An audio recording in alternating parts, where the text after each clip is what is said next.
We have like. We're live? All right. Okay. Here we go. So, historically, for those of you who have not been here, historically, before every read, we say three things. We say table, read, and we say the name of the script. So, give us the pronunciation that you would like to hear on the script. Caravaggio. Caravaggio. So, it's going to be table read, Caravaggio. And I would like to have a little bit of excitement, a little bit of like you're happy to be here. Put a little something in your step. I don't know. All right, on the count of three, here we go. 1, 2, 3. Table read. Caravaggio. Hey. Caravaggio, written by Richard... That's a good way to start. You put the pressure on right away. Yeah, thanks. Caravaggio, written by Richard Vetere, based on his stage play.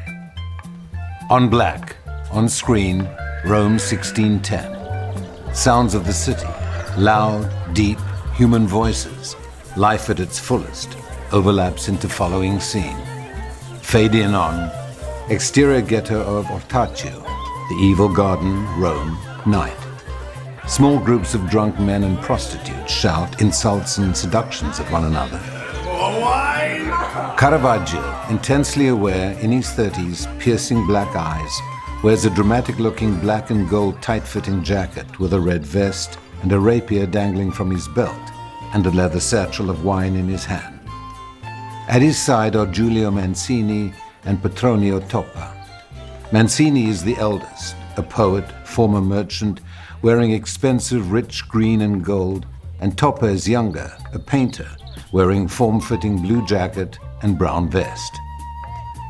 Caravaggio searches the Ortaccio, looking for something which might be unattainable. Cut to exterior chapel of Santa Maria de Popolo, Rome, night. Drunk, Caravaggio, Mancini, and Toppa approach the chapel, sharing a satchel of wine.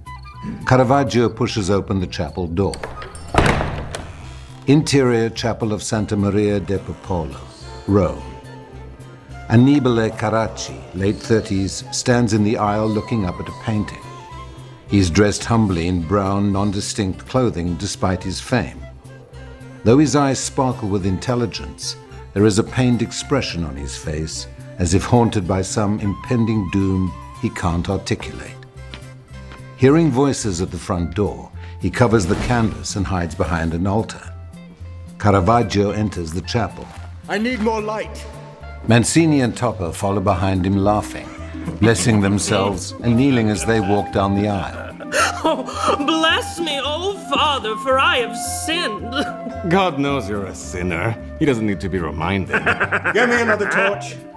Mancini pulls a torch up off the center pew as Caravaggio stops at a covered painting, the same canvas Carracci was looking at. Caravaggio directs the light to brighten the canvas. The painting is enormous. It's the Conversion of St. Paul. It's an astonishing work for its time. It's bold in its showing of unblemished humanity. Its portrayal of fragile human beings in a religious setting presents to the Renaissance and Catholic mind a novel idea. God can be found in mankind's imperfections. All three are in awe, even the painting's creator. Magnificent. Splendid. You'll win the competition. You'll gain the commission. And be all my sins remembered. Caravaggio takes a slug of the wine, throws the satchel at Toppa, then turns to the other side of the aisle and pulls away the canvas opposite his. And here is Carracci's. Caravaggio throws the torchlight across Carracci's painting. It is the same subject, the conversion of Paul, but it's a prettier painting, far less realistic, more idealized version of faith and suffering. Carracci peeks from behind the altar. Perfect saints with halos spinning like golden rings. Awful. Putrid. Yes, it is. But this is what the church wants. Caravaggio looks up to God and says, You despise what I paint because I expose you for what you are. In the shadows, Carracci knocks over a small unlit torch. All three men turn, ready to pounce. What was that? A demon. Carracci steps out from behind the altar. Caravaggio recognizes him and puts his rapier back in its sheath. I'll deal with this demon. Meet me at the Tavern of the Hawk. Go! Mancini and Topper turn and leave the church. Caravaggio walks down the aisle to Carracci. Annibale. I'm shocked to hear you pray. Oh, my prayers are in defiance. God will take notice. I only hope he does. Your work is brilliant. You will win the commission, not me. Carracci looks over Caravaggio's painting. Let me say now, to your face, that despite how much I despise your realistic style, I admire it. Oh, you painted like me once. Not caring what anyone thought. Your butcher shop, the way the meat hung from hooks on the walls. I painted that when I was 21, when I lived near the arena. I sold it to a merchant for bread and meat. It was magnificent. I even said to myself, someday, Michele, you will do work as good as that. Carracci gives Caravaggio a slight bow of his head and walks away dejected and leaves the church. Caravaggio watches him. Screams of laughter overlap into following scene. Cut to interior brothel, Piazza del Popolo, night. Caravaggio enters the torchlit two-story structure. He struts into the brothel with a wide, charming smile amid shouts of Michele, coming from most of the topless or scantily clad women, and Caravaggio from some of the male patrons. A young prostitute, Isabella, rushes over to him and he hugs her. Michele, Ranuccio Tomassoni and his brothers were here asking for Oh, you. I'm sure they were. Isabella, you are a true beauty, but stay out of the sun. Now, get me something to eat and drink. Caravaggio notices a young man, Fabrizio, drinking at a table with a stump for a left hand as a young woman sits silently beside him. Fabrizio, what happened? He holds up the bandaged stump. I lost it to a Spaniard in Milano. He insulted me. Well, lucky you are right-handed. A poet writes with his heart, but still needs his fingers. And she must be a great inspiration. Caravaggio sits at a table with Mancini and Topper as Isabella brings bread to the table and Topper grabs her ass as she walks past him. She playfully snaps Naughty. at him as young woman number 2 steps past the table. Caravaggio jumps and stops at her, touching her face. She's startled and still. Botticelli would call you Venus. You are from Florence, yeah? See, how did you know? Your complexion is so rare in Rome. Just then, Caravaggio sees a woman sitting alone at a table. She's Lena, 20s, captivating, vulnerable, and self-contained all at the same time. He ignores everything around him, walks over to her, stops, and stares in silence. She looks up at him. What? You've never seen a woman before? Women I've seen. You, I haven't. He moves to her, but just then a soldier steps out of nowhere, takes her hand and pulls her from the table into the other room, and she's gone. Hey, Michele! Caravaggio turns up and sees Maria, 30s, standing on the stairs, her arms folded across her chest, staring at him. Earthy, boisterous, and voluptuous, she demands attention. When you're here in my house, it's me you look at and nobody else. When I am in your house, I look at you and no one else. He walks to her slowly, impulsively pulls her into another room. Interior, private room, brothel, night. Caravaggio and Maria pull one another's clothes off, making love like ferocious creatures. With the door half open, blasts of torchlight, shouts and laughter explode beyond them. They're completely oblivious to it all. Cut to exterior brothel, Piazza del Popolo, dawn. Caravaggio pushes open the brothel doors, shattering the early morning silence. He's drunk, exhausted, and spent. He steps outside and bumps into a drunk. Caravaggio and the drunk step back, grabbing at their daggers. They recognize one another. The drunk is Ranuccio Tomassoni. Ranuccio. I thought I smelled Lily's sweet perfume. Caravaggio and Ranuccio lock eyes. Ranuccio, 30s, is a well-built, handsome, clean-shaven man, unlike Caravaggio, not dressed as an artist, but as a swordsman and a wealthy one at that. in fine silk blue and gold, or the family emblem embodied on his vest. He wears guards on his wrists for sword fighting and rings on his fingers, and expensive bracelets and a colorful scarf of the finest silk. Ranuccio calls over his shoulder. Osa Cretan Michele de Marisi. Two more drunk men step out of the shadows. They are OTTAVIO and GIOVAN Tomassoni, 30s, wearing rapiers in their belts and expensive jewelry. They have the poise of military men. Caravaggio stiffens as the Tomassoni brothers slowly take a stance, ready to pounce on Caravaggio.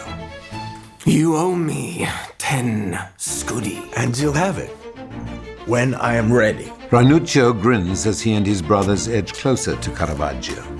The brothel door flings open and Mancini and Topper stumble out. When they realize what they just walked into, they put their hands on their rapiers and stand to either side of Caravaggio. The sides are now even. Your father was a warrior, but his sons, they belong in a convent. All six men step back, pull their swords from their belts, ready to pounce when thumping of boots on cobblestone rattles the dawn. They all turn to see several knights of Malta walking across the piazza in their direction. The knights are stunningly attired in black and silver, with the bold emblem of the Knights of Malta on their chest plates.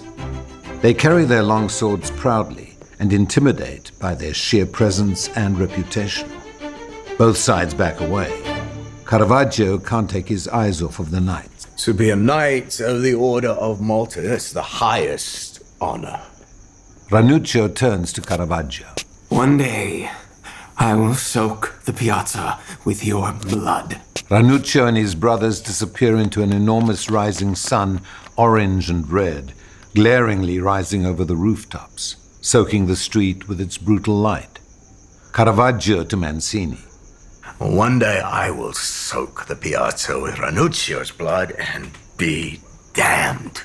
The sun drowns Caravaggio in blood-red light. The light sound of horses overlaps into the following scene. To black. Fade in on, flash forward several weeks. A full white moon in a milky white sky. Exterior carriage, Rome, night. A carriage races through the streets. Visible is the insignia of a cardinal of the Catholic Church, giving it significant status. Interior carriage, Rome, continuous. The only passenger is Caravaggio, 30s, wearing a dramatic-looking black cape, drinking wine from a satchel, peering through the window to see if he's being followed. He looks differently than he did when we saw him earlier. He's now focused, concerned, and alert. Cut to exterior papal security roadblock, night. The carriage pulls up to two guards. The first guard steps over to the carriage. This road is closed to all in and out of Rome. Caravaggio leans toward the window. I'm traveling with special permission from Cardinal de Monte. Caravaggio hands the first guard official papers. A second guard joins the first. The guards look over the papers. Where are you traveling to? Malta. Malta is under siege from the Turks. Are you a knight? No, but I am a guest of the knights. Impressed, the first guard hands Caravaggio his papers. Well, be alert, sir. The roads are treacherous with bandits. Oh, I will be on alert, but would you like some wine, gentlemen? No, thank you. The second guard waves to the driver. Interior carriage, night. Caravaggio takes a slug from the satchel, then peers out the window looking down at the flickering lights of Rome, glimmering like stars. Cut to exterior carriage, boat dock, continuous. The carriage stops. Caravaggio steps out and it quickly pulls away, leaving him. He staggers, then manages to steady himself. Without luggage other than a satchel to hold a sketchbook and ink, he moves to the small but seaworthy boat, also with a flag and insignia of a cardinal of the Catholic Church. He steps up to a dock guard and presents him the official papers. I believe you've been waiting for me. The dock guard looks them over and hands them back. We were, but the tide isn't. We shove off immediately. Caravaggio steps aboard, and it is clear he's the only passenger. He recognizes Andrea, a young sailor. Andrea, my son Matthew. He steps over to him and touches his face gently. Caravaggio, so you are the passenger we were waiting for. You do know that Malta is a treacherous destination. Not as treacherous as Rome is for me right now. All hands to cast off! I have to man my post. Can I find you later? Caravaggio reaches out his hand and holds it tenderly. Yes. Let's find one another in the shadows. Andrea rushes off as the boat slowly pulls away from the dock. Caravaggio stands at the stern, turns, and looks forward into the darkness where the boat is headed. His eyes, his demeanor reveal anticipation and hope as the stars and the full moon light the vessel's way. Cut to exterior boat, Tyrrhenian Sea, dawn. A boat sails along on the calm seas. Cut to exterior boat, Tyrrhenian Sea, continuous. Caravaggio is on the deck searching the skyline for Malta. The boat's grisly captain stands beside him. Caravaggio sees something faintly on the horizon. Malta! Caravaggio strains to get a better view. The fortress stands high on the rocky promontory of Mount Scaberras. Thunder blasts in the distance. Caravaggio looks up perplexed, since the sky is clear. Thunder? Cannon! The captain goes back to his work as Caravaggio looks towards Malta, undeterred. Cut to exterior harbor, Castle Sant'Angelo, Malta, dawn. Caravaggio's boat slowly enters the harbor, and now that he can see the harbor clearly, what he sees puts a pit in his stomach. Smoke rises up from the docks where anchored boats burn, the shoreline littered with dead and mangled bodies, the ruins of a recent vicious and bloody battle. Knights race to and fro, putting out fires and tending to the wounded. Moans and cries of pain emanate from the shoreline and echo out toward the harbor. Cut to exterior boat, beach, Malta, continuous. Since the dock is damaged, Caravaggio's boat runs aground on the beach. Caravaggio views the carnage, smells the stench of burning flesh, and sees the blood in the water. As he's about to put his foot down into the sea, he stops and looks up to see ALOF de WIGNACOURT.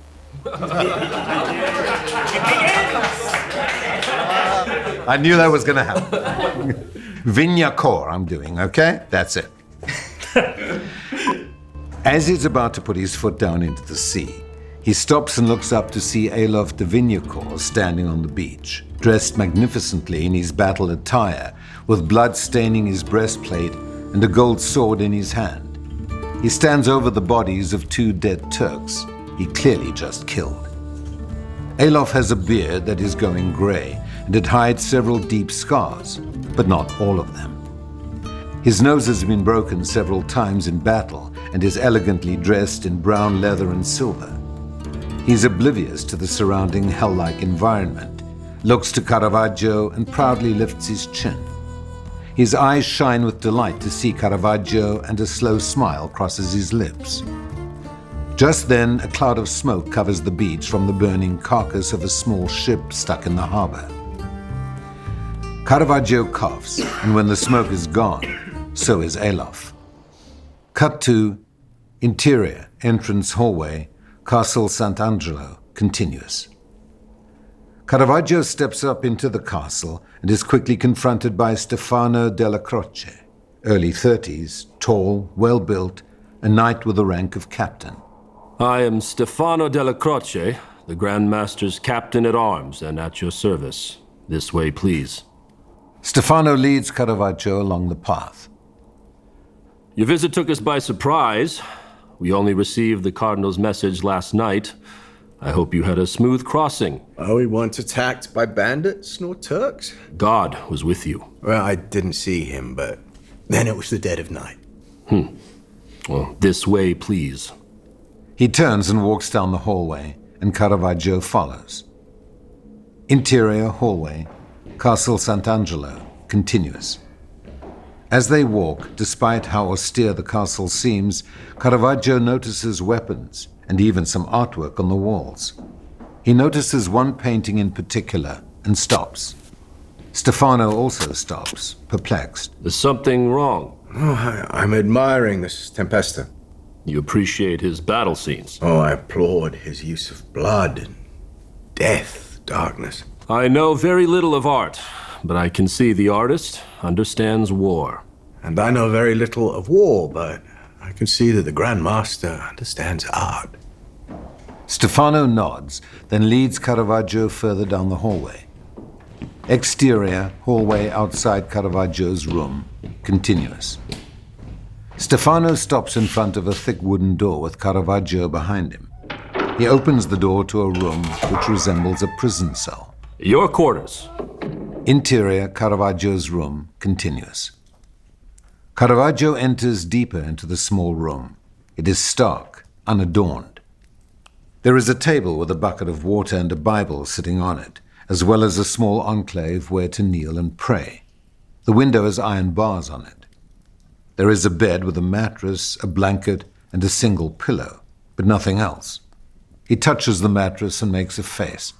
The Grand Master will call for you when he is ready. He turns and leaves Caravaggio alone, closing the door. Caravaggio hears a key in the lock. Wait! He shoves the door, but it doesn't move. It is locked. Caravaggio sits on the hard bed facing the window and looks north towards Rome, imagining what is going on at the Vatican. Cut to exterior, St. Peter's Basilica, Rome, day. A dark, brooding sky with a shaft of light cutting through the overcast, desperate to dispel the gloom. Interior, Vatican Office of the Treasure Council, Rome, day. Cardinal Del Monte, 50s, who has the cunning intelligence of a fox and the physical presence of a lion, enters. A shaft of sunlight cuts through the large windows. Del Monte hurries past bishops and cardinals walking directly up to Pope Clement VIII, 60s. Dressed in his papal robes and magnificent jewels and his red velvet robe, he is pious, old, and ill. Your Holiness. He kisses the Pope's ring as the Pope reaches out his hand. Why isn't Caravaggio here? 1,000 apologies, but Caravaggio is attending a new and very important commission. Pope Clement VIII nods to what everyone in the room is facing. 2 large paintings hanging side by side, covered by velvet curtains. Proceed. Cardinal Del Monte bows, then faces the gathering. Annibale Carracci. Carracci, still dressed humbly, stands and walks to one of the curtains and pulls it open, unveiling his own painting, The Assumption of the Virgin. There is a gasp at the piety and visual beauty of the painting. Wow. Cardinal Del Monte then walks to the other curtain, pulling it aside, revealing Caravaggio's The Death of the Virgin. Caravaggio's canvas immediately elicits moans of disbelief from those who have no understanding of his achievement, as well as sighs of awe from those who know what he has accomplished. I choose Annibale Carracci's canvas to adorn the chapel. Pope Clement VIII stands and leaves the room. As soon as he does, everyone rushes to examine the paintings. Carracci steps forward and bows in gratitude, then quickly steps closer to Caravaggio's painting, looking up at it. Cardinal Del Monte steps over to him. You deserve to win the commission. Who is his model? Her name is Lena. Where is he? He should have arrived on Malta this morning. Malta? For God's sake, why? The Grand Master requested him to paint his portrait. And does the Grand Master know that Caravaggio is wanted for murder? Let's pray the news continues to travel slowly. You actually believe you can get him a pardon? Without a pardon, he's a dead man. A bishop steps over to Del Monte and Carracci. Our pontiff would like to see you for dinner this evening, in his private quarters. Of course. The bishop walks away. Del Monte turns and sees Carracci once again staring at Caravaggio's painting. Where can I find this Lena? The ghetto of Ortaccio. Why? I need to know how he does it. They both look at the painting. Cut to Exterior, Vetere, Malta, night. The moon throws a light over the stone fortress. Knocking overlaps into the following scene. Interior, Caravaggio's room, Malta, night. The room is pitch black. The knocking wakes Caravaggio. Oh. He stumbles out of bed just as the door opens. The Grand Master is ready for you. Cut to interior hallway, outside the Grand Master's chambers, night. As they walk through the torch-lit hallway, Caravaggio notices frescoes on the wall. Stefano stops at the door. He is expecting you. He opens the door and both men enter. Interior, the Grand Master's private chambers, continuous. ALOF de WIGNACOURT is sitting behind a thick wooden table. Caravaggio takes him and the room in. The high ceiling is covered with a mural and the large windows are stained glass. There is art everywhere on the walls. ALOF looks up from his paperwork. Caravaggio notices he looks pained. His eyes can't hide what he still suffers from, all his old war wounds and other more deeper agonies. I apologize for the hour. Welcome to Vetere and my sanctuary. Titian, Raphael, Tempesta. And in your hallway you have a taste for grisly scenes of slaughter, martyrdom. Well, I do indulge myself, but the frescoes have a purpose. They keep the glory of the order ever before my eye. And the others? ALOF stands and gestures to the paintings. Titian is here for his understanding of human nature, Raphael for his understanding of human grandeur, Tempesta for his understanding of human history. And who do you have here for an understanding of the human soul? ALOF smiles. Caravaggio smiles back. I'm ALOF de WIGNACOURT. Yes, yes you are, and I am honored. Caravaggio bows in reverence. It gives me great pleasure to welcome the great Caravaggio to Malta. And it gives me even greater pleasure to be here. ALOF sits and gestures to Caravaggio to join him. He does. We met once before, in Rome. I was at the unveiling of your painting, The Calling of St. Matthew. Yes, in the Contarelli Chapel. Yes, I remember meeting you well. The two men share a moment of mutual respect and admiration. You came to our island at a difficult time. The Turks attacked just before you sailed into the harbor. Well, I've heard how your knights protect our civilization, but now, for the first time, I have witnessed it. Yes, they will return. And I will be at your service if you need my sword. Have you ever fought in a battle? No. Well, then it is fortunate that it is your brush I employed. We were concerned that we would be unable to get you interested in coming here, considering all the commissions you are offered in Rome. Oh, well, Rome was growing stale for me. Stale? An interesting choice of words. Why so? On my last visit, I witnessed how it had become a savage, sinful city, and an embarrassment to the Vatican itself. Yes, the Vatican can be quite sensitive. I was told you traveled with very little. I didn't want to miss the tide. ALOF notices Stefano's attitude toward Caravaggio with curiosity. Do you know much about us? Well, I know that you are both God's great warriors. Our motto is discipline, trust, and death to the infidel.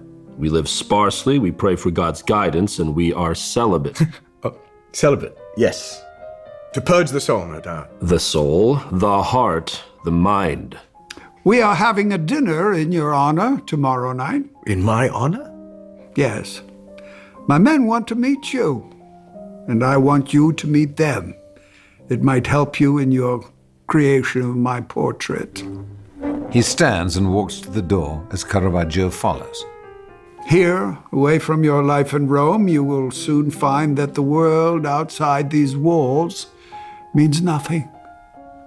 Nothing, Grandmaster? Nothing? He gestures to the end of the empty hall. You may go back to your room to rest. Stefano will direct you. ALOF closes the door, leaving Caravaggio alone with Stefano. Without saying a word, Stefano turns and walks down another corridor. Caravaggio follows. Cut to interior, Caravaggio's room, continuous. Caravaggio enters the dark room. He turns quickly to Stefano. Look, the bed is too hard. The window too small. I need light in the morning. I am Caravaggio! This room is no better than a prison cell. We all live like this. You can always travel back to Rome. The next boat sails the first thing tomorrow with the morning tide. What is it about me you don't like, Stefano? Is it my face? My attire? Anything? What? You are correct. About? Valletta was not made for comfort. It was once a prison. Stefano closes the door and locks it behind him. And why are you locking me in? He hears only Stefano's boots moving down the hallway. Fool! Caravaggio lies back on the bed and wonders about what is going on in Rome. He is a murderer. Cut to interior, papal chambers, Rome, continuous. Cardinal Del Monte and Pope Clement VIII sit across one another at a table enjoying their dinner. Caravaggio killed Ranuccio in self-defense. Ranuccio Tomassoni's family has been very generous to our Holy Mother Church. Caravaggio is a great painter. Yeah, tell that to Ranuccio's brothers. They demand retribution. However, this painter of yours does intrigue me. He isn't afraid. He's been on his own most of his life. Like many today, his mother and father were both killed by plague. I first met him when he was a young man living on the streets. It's no secret that your stable of artists has made you a wealthy man, Francesco. I have no doubt that you have enough saved to get our Holy Mother Church out of debt. Rumors of my financial well-being are greatly exaggerated. Yeah, and as numerous as the sightings of Christ directly after the crucifixion. Your point, Your Holiness. You have secured safe passage for Caravaggio to Malta without my permission. Another rumor? No. I am the Pope. Nothing escapes me. Does this protege of yours have faith? In abundance, Your Holiness. Pope Clement gestures to his assistant, who quickly hands him official papers. Pope Clement hands the papers to Cardinal Del Monte. His arrest record. It's biblical in scale. He once threw artichokes at a waiter and nearly blinded him. He said the artichokes were rotten. Cardinal Del Monte places the papers down. He has seen them before. Allow him to return to Rome, and he will make his penance. The Pope coughs. God is calling me. I pray that God be still. We need you here. The Pope catches Cardinal Del Monte's obvious attempt at false flattery and laughs. Always in such a hurry to take my place. Our conversation is over. Enjoy dessert elsewhere. There will be no pardon for Caravaggio. The Pope reaches out his hand for Cardinal Del Monte to kiss his ring. He does, bows, and leaves. Thunderous voices from the Knights of Malta overlaps into cut to exterior dining hall, Castle Sant'Angelo, Malta, night. 100 knights, loud and exuberant, intimidating and fierce, enter and fill the enormous hall. They are followed by knights with missing limbs. They are followed by several young boy valets, and behind them 24 Turkish slaves in chains who are there to serve the food and drink. On the wall high above is the knight's emblem. Caravaggio enters, escorted by Stefano, and brought to his prominent seat at the head of the table. The knights watch him in silence, judging him quietly. ALOF enters, sits beside Caravaggio. Stefano sits beside ALOF. ALOF stands facing the knights. Once again, we have proven to the world that we knights are the glorious shield of Christian Europe and a bulwark against the Turks. Cheers and shouts fill the room as some knights draw their swords and thrust them into the air, or at the slaves who are immobilized by fear. To tradition and to God our Father. They drink their wine in silence. A bishop appears at the door. Let us pray. They all bow their heads in prayer. Caravaggio looks around at the sudden sincere, solemn atmosphere of the room. Riotous laughter overlaps into cut to interior dining hall, Castle Sant'Angelo, Malta. Later. Several roasted pigs are being cut up in the center of the room as the slaves pour wine out of large barrels, then serve it. ALOF turns to Caravaggio. Come with me. ALOF turns to a door in the stone wall behind him. He enters and disappears. Caravaggio follows. Interior, inner sanctum, continuous. Caravaggio enters a small room, lit by torches and encased in grey and brown stone with a large barred window which looks out to the sea. This is where I want to pose for the portrait. In the morning, the light is glorious.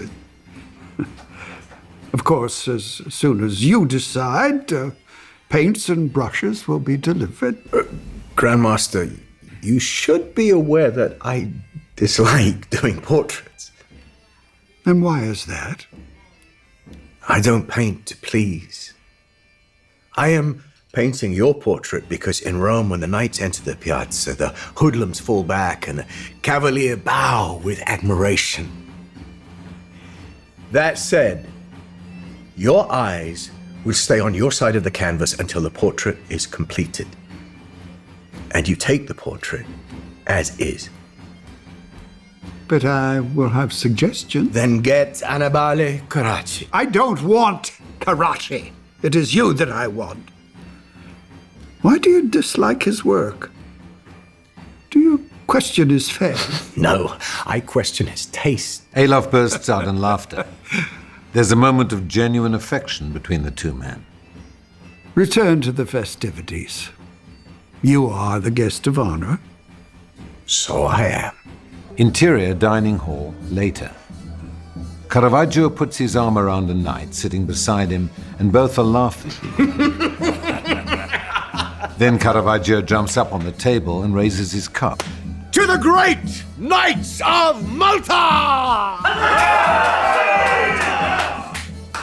The knights respond and cheer. The knights now bang on the table with their plates and pans, making a pulsating sexual sound. Some knights are joining in, but others seem offended.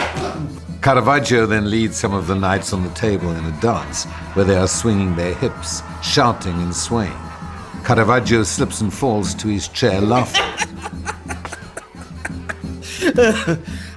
Stefano emerges from the other side of the table. Stefano! What do you think of my brothers in arms? They are great men, all of them, including you, Stefano. Uh-huh. How long have you been a knight? 10 years. Came here from Marseille when I was a boy. I studied under the Grand Master himself. I learned soldiering from him. And your family? They are my family. Well, you are fortunate then. Just then, a knight pulls Caravaggio back to the table. Hey! Caravaggio dances crazily on the table with other knights. Some of them are making obscene gestures. Stefano watches Caravaggio, and their eyes lock. Stefano leaves. Cut to exterior ramparts, Castle Sant'Angelo, continuous. Still drunk and believing he was following Stefano, Caravaggio finds himself walking along the castle walls. A guard is off in close distance, keeping a lookout. A young boy, Roberto, a page, appears on the far side of the rampart. He's blond and his hair is lit by the moonlight. Hey, did Stefano come this way? Roberto shakes his head.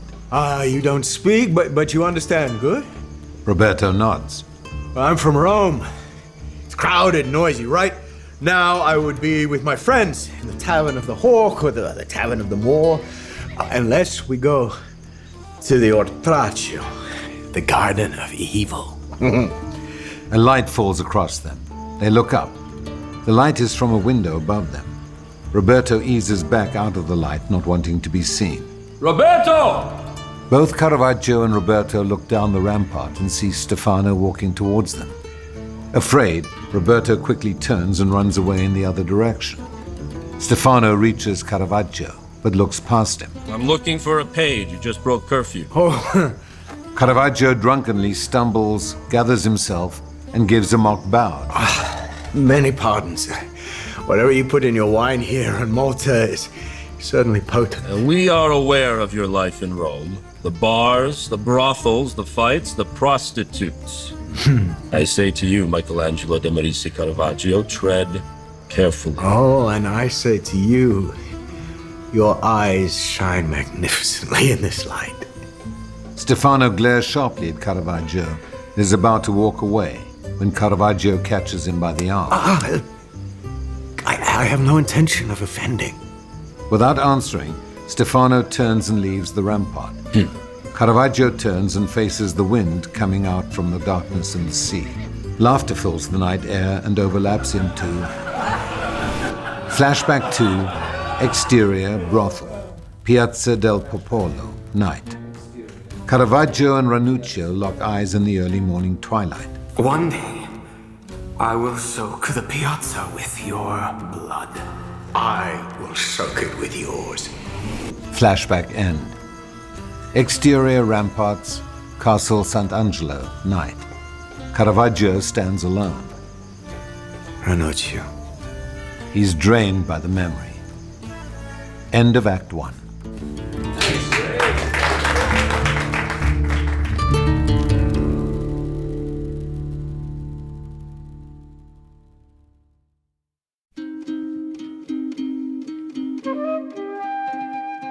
After searching for a model in the Garden of Evil in Rome, where prostitutes sell themselves in the open in Rome, Caravaggio and his friends spend a drunken night in the Piazza della Popolo's chapel to spy on Annibale Carracci's submission to the Vatican's important contest.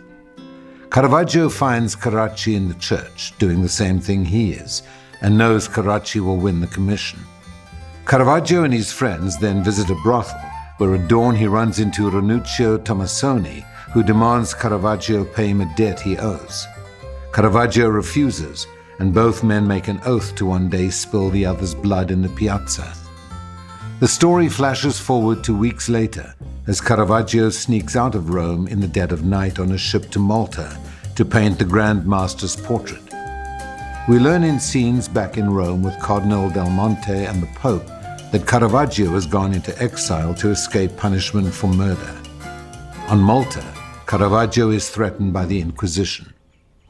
Interior, inner sanctum, dawn.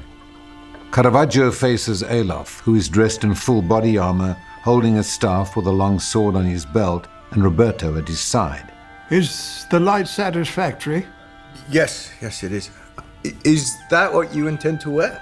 Yes. Does it meet with your approval? Caravaggio moves around ALOF, inspects the armor and touches ALOF, who flinches in pain. Caravaggio does not react. You have no reaction to my pain. Well, I take one look at your scars and I know you live with pain. You expect pain. You enjoy pain. Caravaggio steps back and takes in the entire picture. ALOF in his costume and Roberto in his. Roberto, stand at his side. There, good. Roberto stands where he is told as Caravaggio steps behind the easel and quickly sketches, having already mixed the paints. Suffering is a great teacher. Pain teaches nothing, but it does beget anguish and despair. Where is Stefano today? I told him to leave us alone. I felt he was distracting you. You moved just a fraction to your left. ALOF does what he is told. Am I in the light? You are the Grand Master of the Knights of Malta. You are always in the light. If that is God's will. There is another moment of understanding and affection between them. Caravaggio readies himself and begins the portrait. Cut to exterior Valletta, Malta, night. The moon bathes the fortress in an eerie light. Interior Caravaggio's room, Malta, continues. Caravaggio sits in candlelight at his table and continues a sketch of a young woman's face. As he sketches more, we see it as LENA. Sounds of the city of Rome, loud, deep human voices, life at its fullest, overlaps into Flashback to exterior ghetto of Ortaccio, the evil garden, Rome, dawn. Caravaggio walks beside contained fires as they burn beside small houses with dark smoke swirling up into the dead air. Prostitutes stand on balconies or behind Venetian blinds. Alone, Caravaggio walks, searching not for sex, but for something else entirely. He sees Lena. He stops. He stares. What? You've never seen a woman before? Oh, women I've seen, but...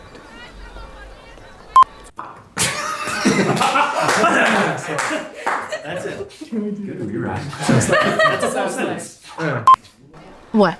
You've never seen a woman before? Women I have seen, you, I haven't. Oh, yes, I remember. At the Tavern of the Hawk, you were the poet. A painter. 2 scudi for the hour. And my room is back there. No. 5 scudi, and you come with me. Where? To my home. She nods. They make their way through the crowd toward the border of the Ortaccio. How long have you been in Rome? 3 weeks. Then I found you just in time before Rome corrupts you. Has it corrupted you? Oh, it tried and failed. You were stronger? No, I embraced it. They continue and disappear in the shadows from the fires. Flashback end. Interior Caravaggio's room, Malta, dawn. Caravaggio is writing a letter with a rising sun. Dear Cardinal del Monte. Exterior Valletta, Malta, continuous. The brightly burning sun rises over the fortress. Cut to exterior Rome, St. Peter's Basilica, day. Clouds cover the city. Interior Papal Chambers, Rome, continuous. Cardinal Del Monte stands beside the dying Pope Clement VIII, who lies in his bed. His breathing is erratic. A bishop stands behind him in attendance. Do you have any needs, Your Holiness? To breathe without pain. Would you like me to hear your confession and give you absolution? No. Concerning the papal pardon for Caravaggio, is it possible to dictate it to the bishop now, so that we can get your signature? The Pope's breathing stops. Cardinal Del Monte makes the sign of the cross. In the name of the Father, the Son, and the Holy Ghost. Cut to interior Cardinal Del Monte's private chapel, day. The cardinal is on his knees and grips the rosary around his neck. He looks up and sees Caravaggio's Medusa hanging on the wall. His assistant steps quietly over to him. Your Eminence, there is something you should see. Interior Cardinal Del Monte's Villa Ludovisi, continuous. Cardinal Del Monte sees 2 men standing on the street facing the villa. How long have they been there? Not long, but I do remember seeing them yesterday. Who are they, Your Eminence? Bounty hunters. Cardinal Del Monte pulls down the curtains. Cut to interior St. Peter's Basilica, later. Cardinal Del Monte is with a college of cardinals who have gathered to select a new pope. Cut to exterior Sistine Chapel, Rome, day. White smoke rises from the chapel, signifying that a new pope has been selected. Cut to interior Papal Chambers, continuous. Cardinal Del Monte faces the new pope. Pope John...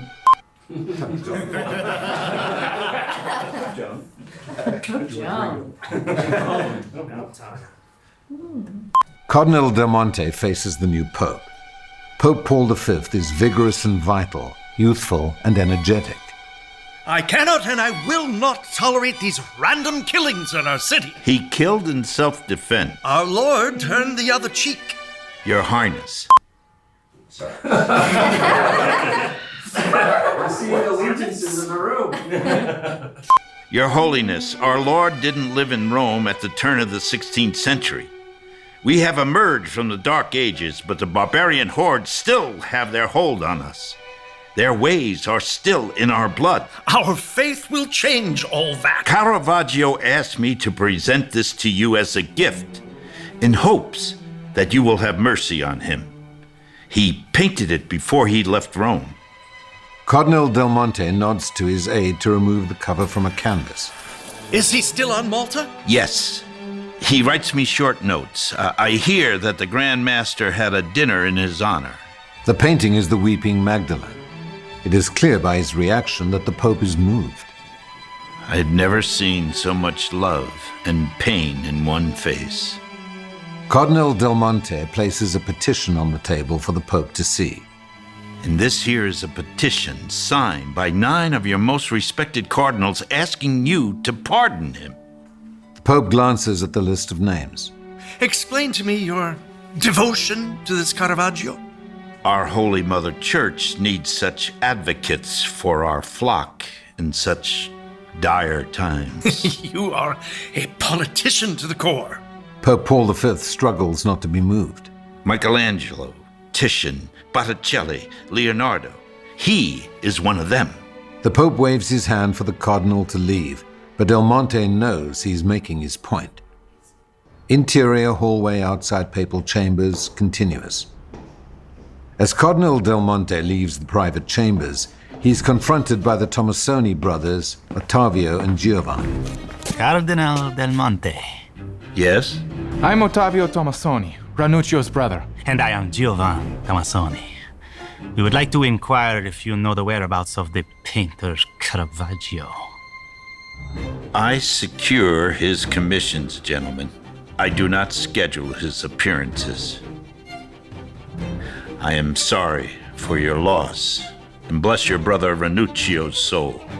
I will offer prayers for him this Sunday at Mass, but his demise is a matter for the police, not me. If anyone knows where he's hiding, you do. You should be aware that we have employed bounty hunters. Cardinal Del Monte watches with apprehension as they bow and leave. Cut to interior Inner Sanctum Malta, dawn. Caravaggio paints furiously as ALOF poses with discipline. I've learned a few things about you. Your father died in the plague. Many fathers died in the plague.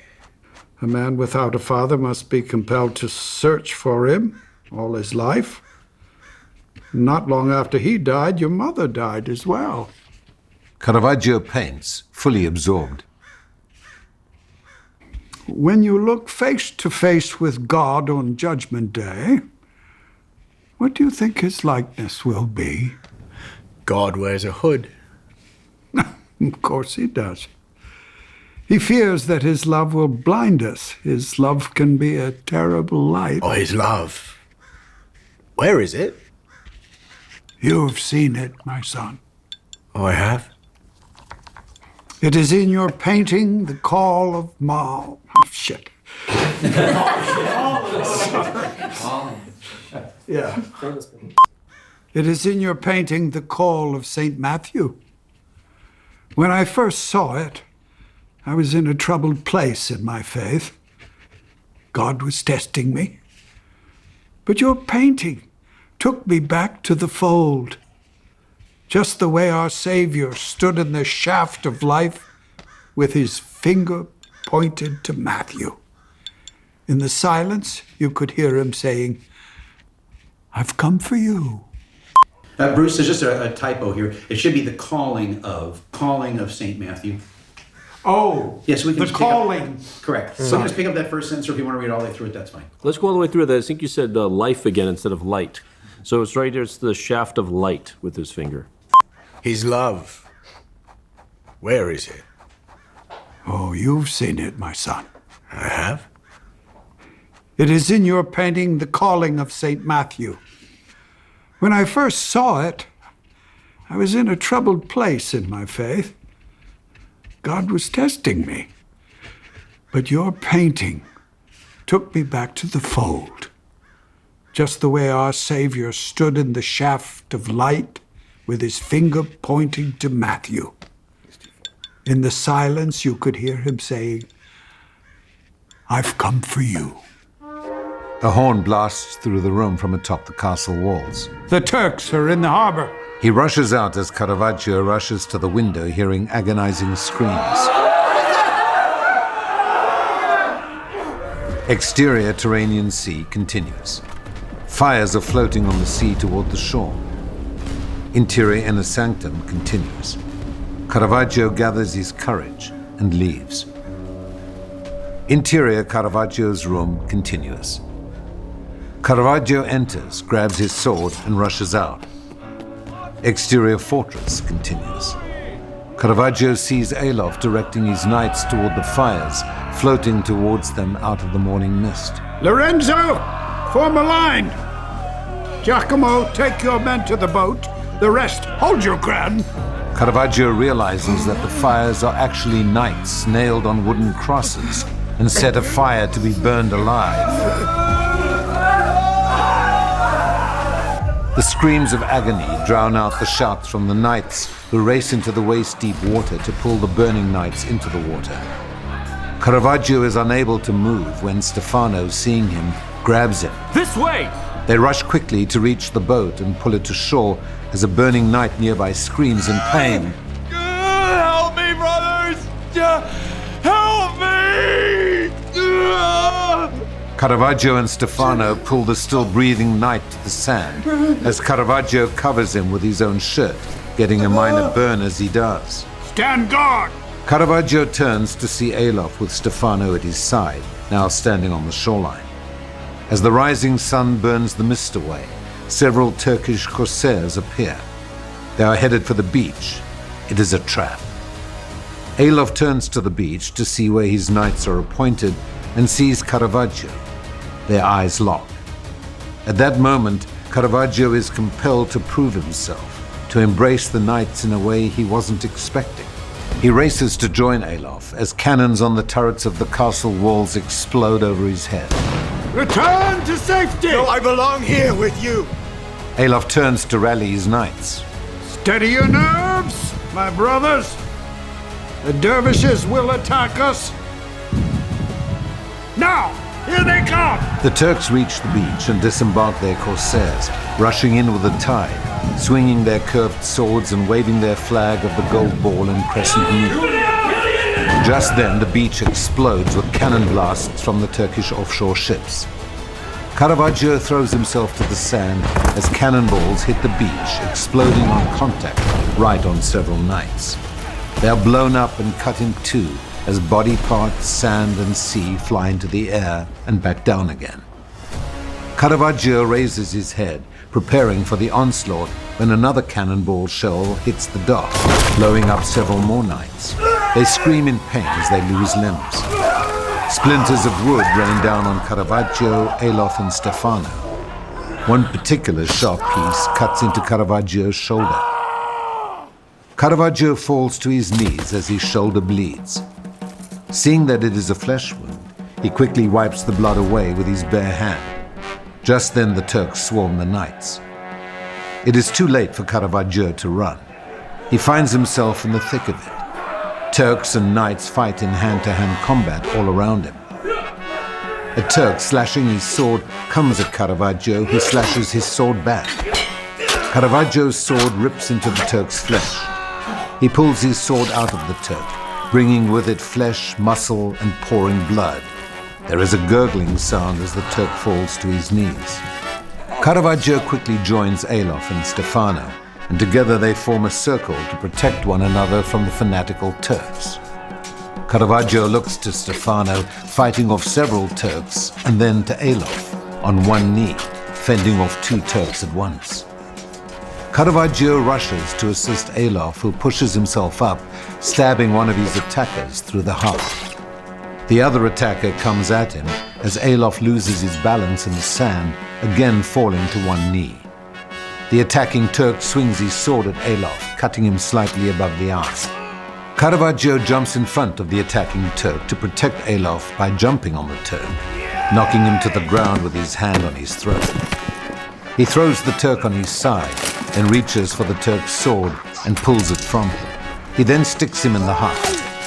The Turk screams a death moan and dies as Caravaggio struggles to his feet and turns to see ALOF heroically fighting off several Turks. Caravaggio again rushes to ALOF's aid. Just as Caravaggio reaches ALOF, the Turk is on top of ALOF, ready to thrust his sword into him. Caravaggio swings his sword with all of his strength, nearly cutting the Turk's head off from behind. ALOF looks up at Caravaggio with gratitude. He was certain he was about to die. Seeing the headless Turk fall backward onto the sand, Caravaggio is shocked, appalled, and confused by the sensations of fear and exhilaration. Just then, more knights arrive from the barracks, chasing the Turks back into the sea, battling them on the beach as hacking, cutting, and thrusting of swords and lances continues all around Caravaggio.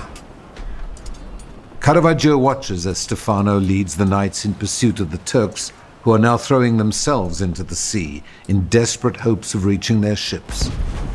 But the cannons from the castle explode onto the Turkish corsairs, and they begin to burn. Screams come from the boats. The retreating Turks are now caught between their burning ships and the pursuing knights. Stefano leads the knights, who are hacking away at the confused and lost Turks, who are doing all they can to survive and avoid capture. Caravaggio, out of breath and holding his wounded shoulder, drops his sword and watches as the Turks are hacked to death, like cornered prey. The burning excitement in his eyes reveals how the battle has ignited a fiery animal instinct in him to kill or be killed. Aware of the victory, ALOF gets down on one knee and bows. He looks up to the sky and makes the sign of the cross. To God, to victory. ALOF turns to Caravaggio and nods his head slowly, his eyes gleaming with the same passion that Caravaggio just felt. Exterior beach, Malta, later. Exhausted and drained, Caravaggio walks through the carnage. The beach is strewn with the dead and the wounded from both sides. The knights are collecting the bodies of their dead comrades for burial, while other knights have dug a huge hole in the sand and tossed the dead Turks into it. ALOF stands in command as Stefano and more knights put dozens of Turkish prisoners in chains. Caravaggio walks away when he sees two banners in the sand. One is the crescent moon and the other the cross. Caravaggio sees a young wounded Turk moving among the dead. The Turk raises his hand out to Caravaggio, who kneels beside him. The wounded Turk grips Caravaggio's arm and holds onto it tightly. Caravaggio takes a water satchel off his belt, lifts the young Turk's head and gives him water. The Turk grabs the satchel and drinks deeply. Just then Stefano appears. Before Caravaggio can react, Stefano thrusts his sword into the dying Turk, with blood splashing on Caravaggio. Caravaggio jumps to his feet. He was a boy! No, he was a Turk. No. You said no, he was a Turk. Let's just get, he was a boy, he was a Turk. Got it. And then that's just a pick up the numbers on the next page. He was... Sorry. Get into it again. He was a boy! He was a Turk. Stefano turns and walks away. Cut to interior dining hall, Castle Sant'Angelo, night. ALOF, with Caravaggio standing at his side, addresses the knights. Today, our prayers are for those who sacrificed their lives. To die for our faith is our pledge as Knights of Malta. Today I saw courage from one who had not taken our oath. Please kneel. Caravaggio kneels. ALOF takes his sword and presses it firmly on Caravaggio's shoulder. Michelangelo Merisi de Caravaggio, you are hereby today an honorary Knight of Malta. ALOF turns to Stefano, who brings over a fine sword made of gold and hands it to Caravaggio. Ordine di obbedienza. ALOF gestures for Caravaggio to stand. Caravaggio stands proudly. The knights stand in unison and cheer him. ALOF then hands Caravaggio a palm-sized emblem of the knights. This sword was a gift from the King of France. It's pure gold with the inscription in silver. This was mine once, and now it is yours. Caravaggio bows, then displays the sword proudly and lifts it to the crowd. They cheer once more. Stefano leans into Caravaggio and whispers in his ear. The Grand Master despises the King of France. Interior Caravaggio's room, dawn. Caravaggio wakes, looks at his emblem and sword on the table. He then sees the soft blue dawn emerging. Cut to interior inner sanctum, dawn. Caravaggio enters the room. He intensely looks over the unfinished portrait. He picks up his brush. He approaches the portrait gingerly, then paints. Interior inner sanctum, later. ALOF and Stefano enter as Caravaggio, focused and deliberate, continues to paint. ALOF goes to the canvas, but Caravaggio stops him with a glare. ALOF stops. Caravaggio places his brush down. Have I been a subject worthy of your talents? And have my talents been worthy of the subject? Caravaggio nods, then steps back. ALOF faces the canvas. His entire being exhales with amazement and approval. You have painted my body and captured my soul. I have no regrets, no suggestions. You may think of me vain, but this portrait will be viewed for centuries to come. Holy men will admire its beauty, while sinners fear its truth. Caravaggio leaves the room. Stefano stares at the portrait with jealousy. Leave me to gaze. Hurt, Stefano leaves the room as ALOF absorbs his portrait. Cut to interior, Caravaggio's room, night. Exhausted, Caravaggio lies on his bed. The door opens. He quickly stands. ALOF appears in the doorway and looks at Caravaggio with a mixture of awe and also longing.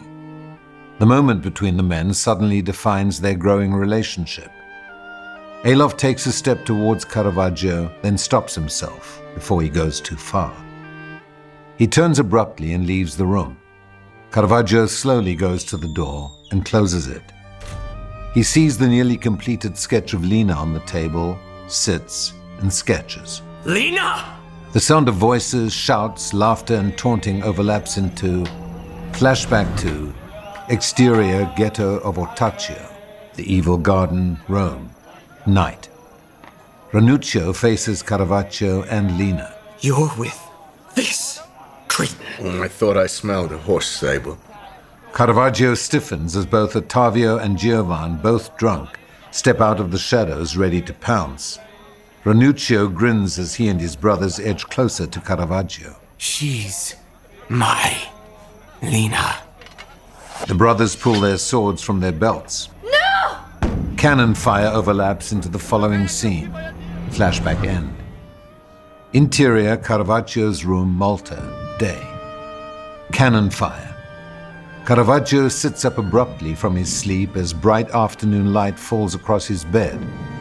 The first thing he sees is the sketch of Lena on the table. It is nearly complete. He has yet to complete her eyes, her lips. He's now aware of the cannon fire.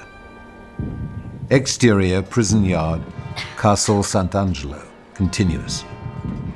Caravaggio is looking over a large yard where Turkish prisoners captured on the beach are now slaves.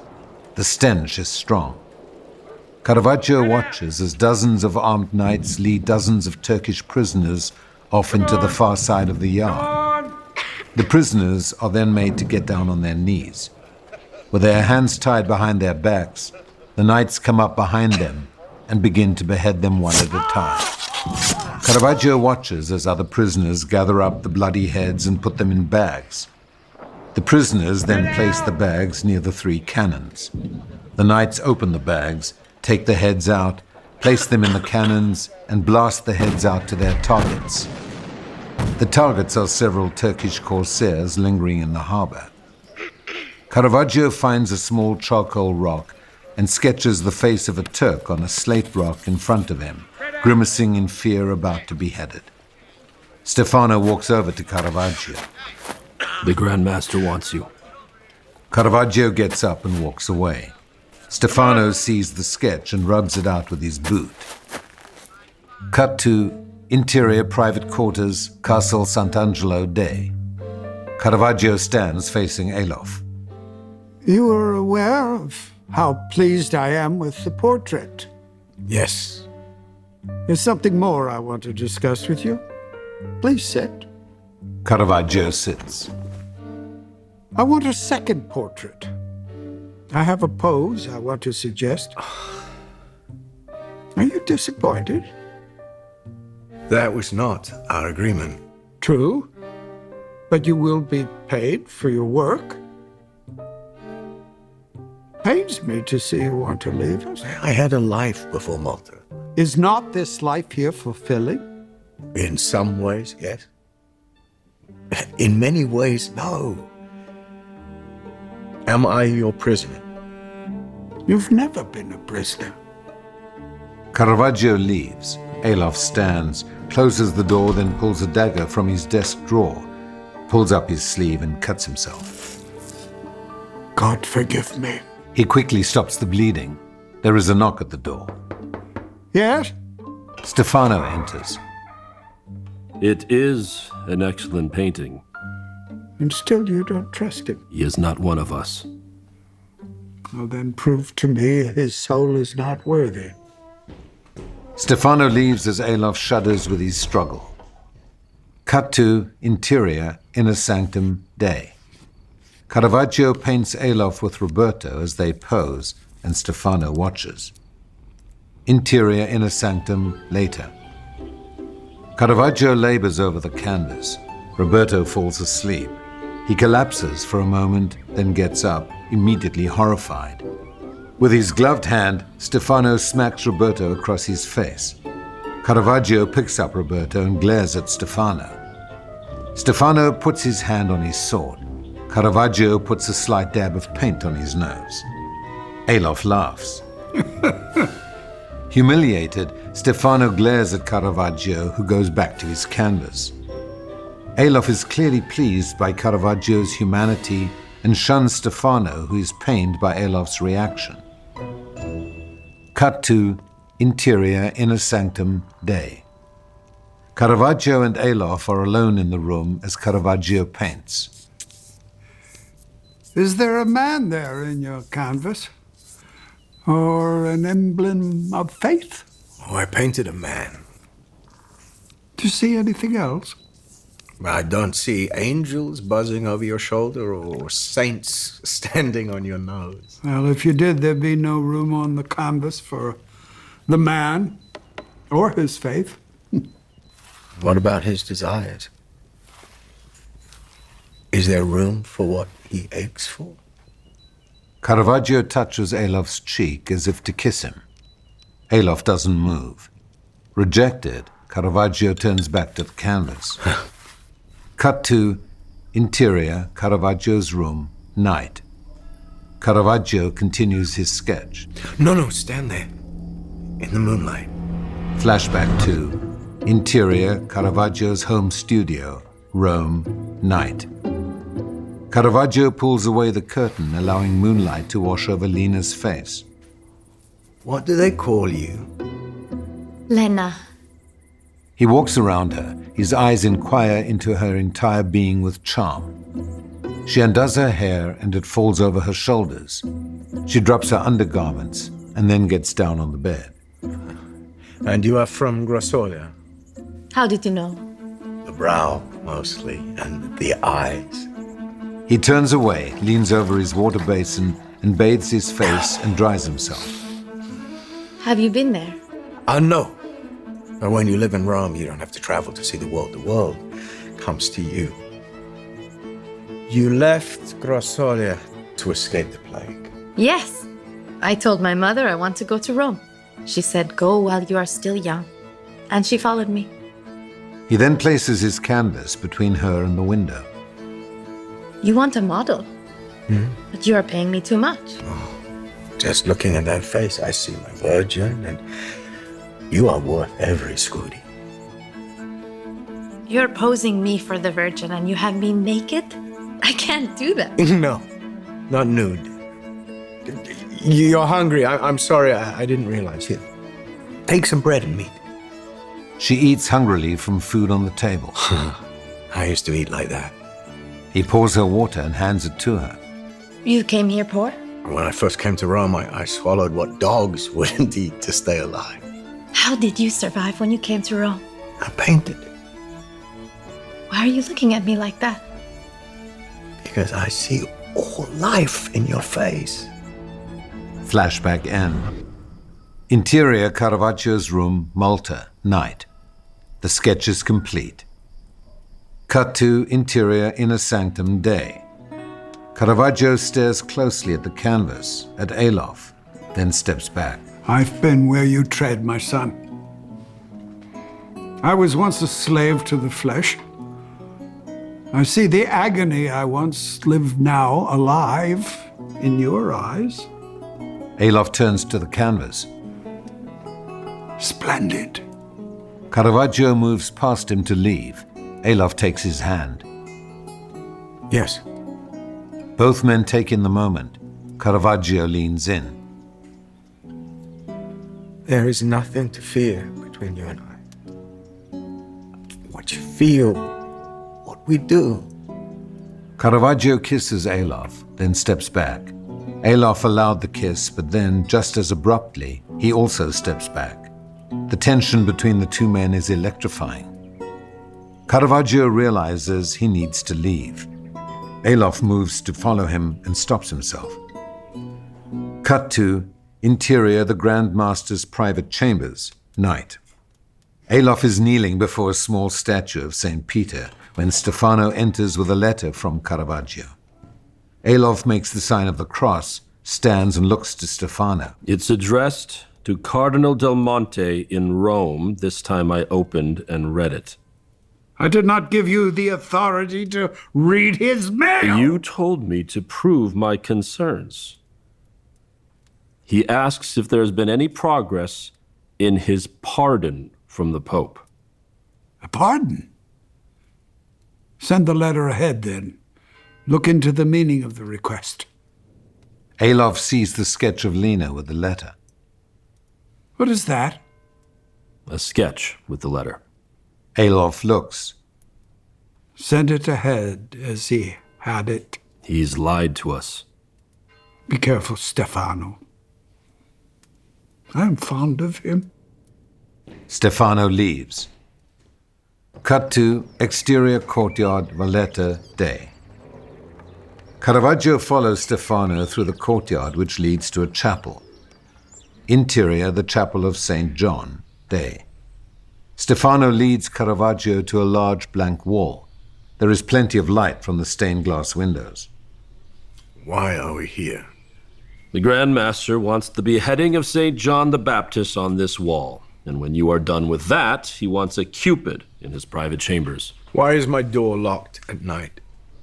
For your protection. We knights have many enemies. Stefano leaves as Caravaggio looks at the wall, livid. Cut to interior, the chapel of St. John, day. Caravaggio works quickly. The images of St. John's beheading are already clear. The painting is stark and bleak. He stops, looks at it. It expresses his very feelings. He paints a trail of blood flowing from St. John's neck to the bottom of the canvas, spelling out his name in blood. Caravaggio steps back shuddering from a memory. Flashback to interior brothel, Piazza del Popolo, Rome, night. Caravaggio, Mancini and Topper share a satchel of wine as they stand facing the dark stretch of the piazza waiting. There.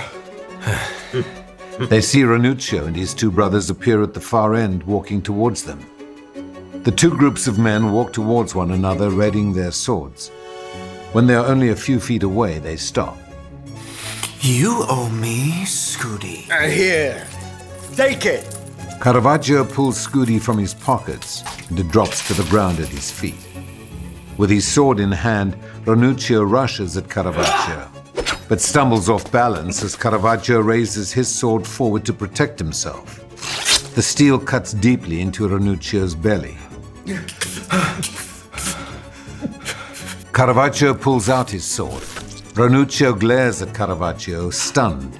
He holds his open wound, turns and staggers away. Caravaggio is immobile as he looks at the blood on his sword. Flashback end. Interior, the Chapel of St. John, Malta, day. Caravaggio paints frantically. Interior, the Chapel of St. John, later. Caravaggio stands facing the completed painting with anxiety and despair. Exterior, the Chapel of St. John, dusk.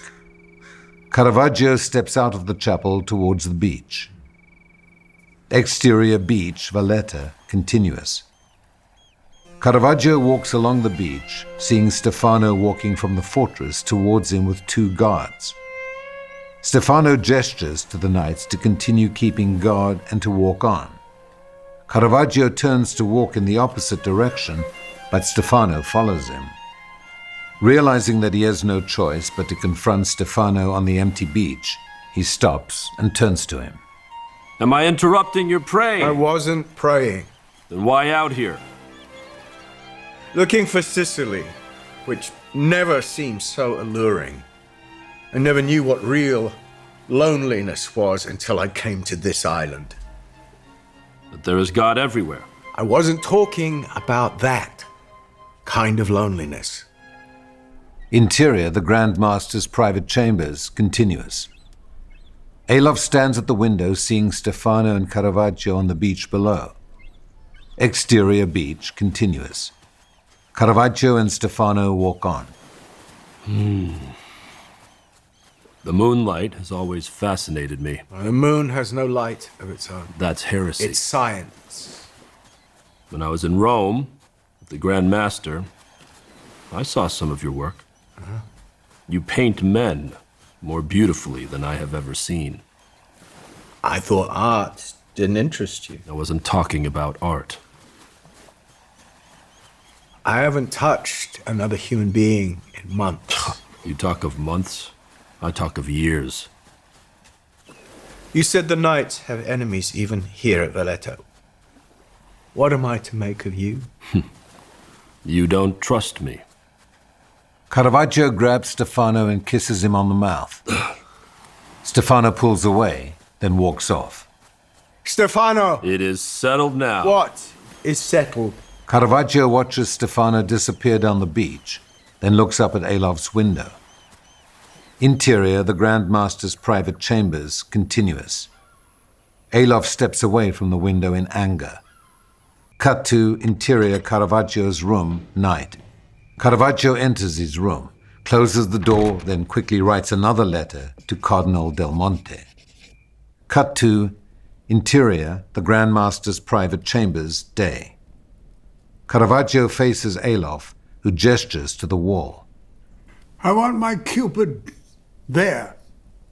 To Caravaggio's relief, ALOF turns and leaves. Interior, the Grand Master's private chambers, later. Caravaggio paints quickly as Stefano watches him. Cut to interior, the Grand Master's private chambers, night. Caravaggio sits exhausted. His Cupid is a sickly and vile old man. Caravaggio is pleased, and yet at the same time apprehensive. Cut to interior inner sanctum, night. ALOF and Stefano enter the empty room together. ALOF gazes on the Cupid. The devil has come to Valletta. Interior Caravaggio's room continues. Caravaggio hears the sound of boots coming down the hallway. The boots stop at his door. He gets up and grabs his sword, but the door flies open and several masked knights quickly rush in, overwhelm him, and drag him out. Cut to interior torture chamber, night. With his face streaked with blood, Caravaggio is chained to the wall facing ALOF and Stefano, flanked by 4 knights wearing hoods. On this earth there is no greater evil than duplicity. I don't have the courage for duplicity. It pains me to see you this way, but I've placed my own dear brother on the rack. His spine was broken, but he is no longer a heretic. Now he is a believer. And a cripple. Stefano slaps Caravaggio. Don't you see the value of your soul? Answer him! I grew up on the streets where I learned that for refuge and shelter there is only the flesh. And if I'd ever known God, it is when I've held someone. Michelangelo Merisi de Caravaggio, you have painted my body, and now I will save your soul. How will you save my soul? Through pain. Put him on the rack. The four knights and Stefano unlock his chains and place him on the rack as he desperately struggles. You have no right to judge me! I have the right given to me by the Inquisition. I have the right to judge the heretic. Seeing your paintings, I was sure you carried God's love. But I've learned that you have no belief, no faith. And without faith, you are an incomplete man. You will scream out for God and rise above your suffering. No! Pull! Stefano nods to the two knights who pull on the rack. Caravaggio screams. Overwhelmed by Caravaggio's suffering, ALOF looks away. Caravaggio remembers. Flashback to interior Basilica of St. Augustine Chapel, Rome, day. Caravaggio is painting the death of the Virgin, an altarpiece having staged prostitutes, homeless, surrounding Lena who lies on a bed with her arms outstretched. Cardinal Del Monte enters. Caravaggio sees him and puts down his paints. It's so real, I find it painful. But you pose this whore to be the Blessed Mother. Her name is Lena. But as the Virgin, the Mother of God. She's a woman. With dirty feet, she looks like a corpse. She's dead. And these others, you take beggars off the street and paint them exactly as they are. He paints their torment. Who is this woman? Why is she talking to me? She is Lena from Grassolia. Frustrated, Cardinal Del Monte walks away and Caravaggio rushes after him. I don't put halos around them like Carracci. I paint people, just as God made them. Yes. God made disease and death, but nobody needs to be reminded. When I first found you, you lived on nothing. You had nothing. Mikhail, listen to me. We are so very close to what you want. In public, everyone denies your brilliance. But behind closed doors, they worship your canvases. Play along just for a little, and you will own your own villa someday. I have secured the commission for you to complete the Weeping Magdalena. You wanted that commission, and I got it for you. Yes, I wanted that commission. I'll use Lena as my Magdalene. Impossible. Cardinal Del Monte leaves. Caravaggio walks back to his canvas, finding Lena looking at it. It is so painful. You can see how she suffered. Yes, she suffered. Flashback end. Interior torture chamber, Malta, day. Caravaggio is still unconscious as ALOF leans into him. Are you the devil himself? Who are you? Caravaggio spits blood. Was my love not dear to you? God's love can be a terrible light. Be all your sins remembered. ALOF nods to one of the hooded knights. Bull! Caravaggio screams. Fade to interior, corridor, prison, day. Caravaggio is unconscious, breathing with difficulty. Pained, ALOF leaves the room. Stefano stays. Interior, inner sanctum, night. ALOF sits at his table holding another letter. Stefano enters. Is he dead? No. He killed a man. Ranuccio Tomassoni. He must die. If he survives the night, place him in the bell. Leave! Stefano quickly leaves as ALOF struggles.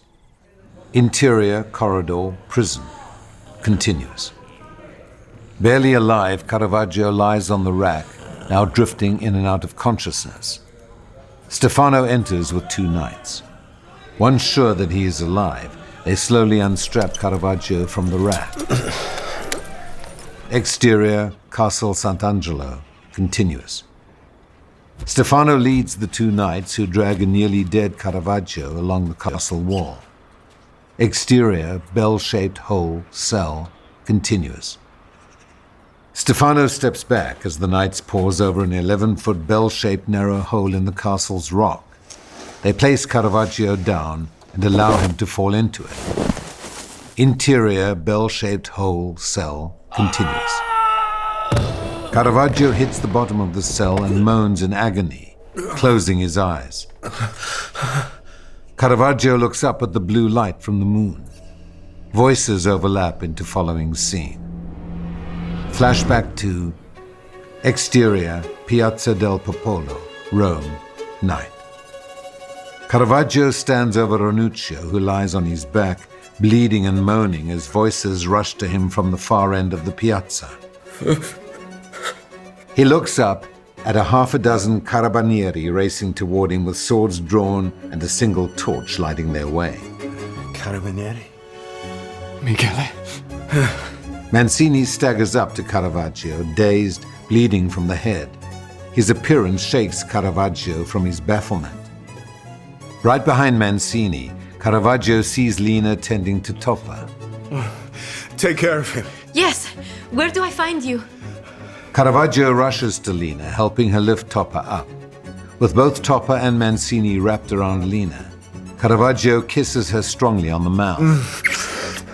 I killed Ranuccio. God save you. Meet me at the Cardinal's villa in Porta Princiana. Ah, fuck me. Princiana. Meet me at the Cardinal's villa in Porta Princiana. Yes. With Toppa and Mancini at her side, she disappears down a cobblestone street into the darkness. Caravaggio hears OTTAVIO and a bloody GIOVAN, both near exhaustion and in pain, carrying a motionless Ranuccio to his feet as they rush off into a nearby alley, away from the police. Caravaggio then turns, watching as both men quickly make their way down the piazza in the opposite direction of the police. He follows them into the darkness. Exterior, streets of Rome, continuous. Caravaggio races through the narrow streets with the voices of the carabinieri behind him.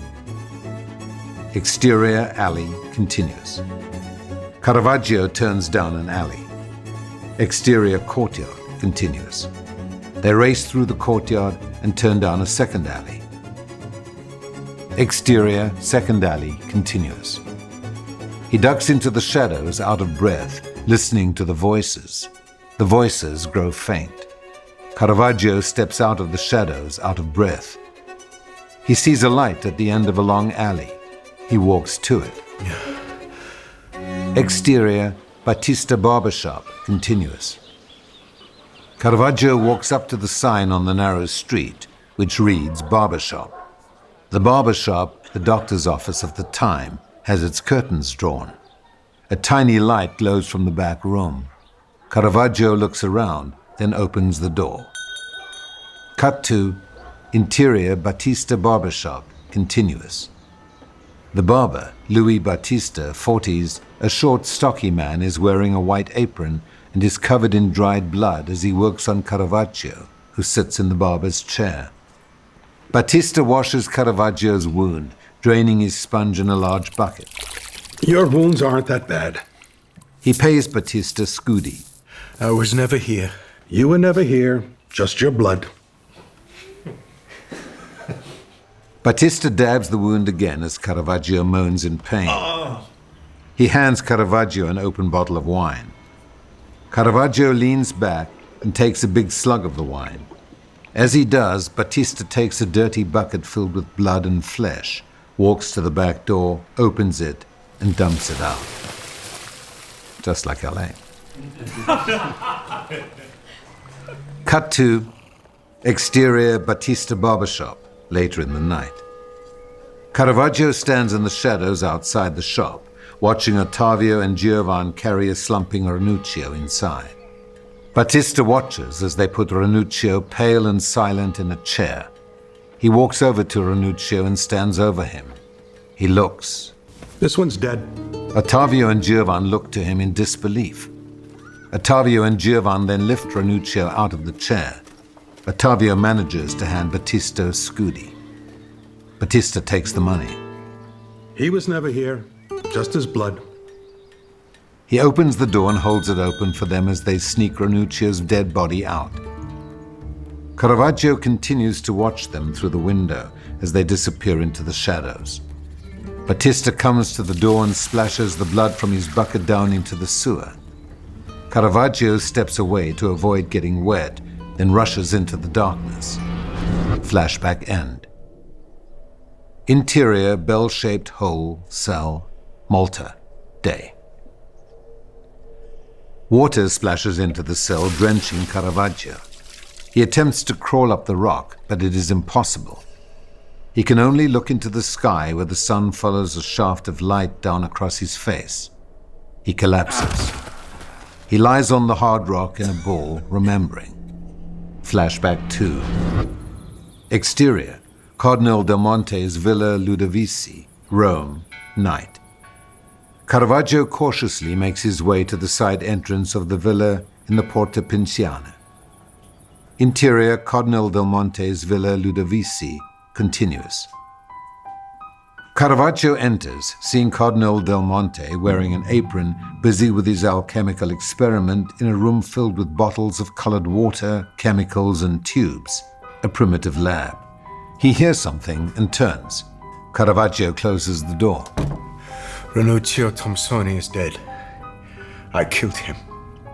Saying nothing, Cardinal del Monte quickly looks over his minor wounds and then leaves the room. Caravaggio sees Lena standing outside looking in. He opens the door. She rushes to his side. The others? I took them to the Tavern of Hawk.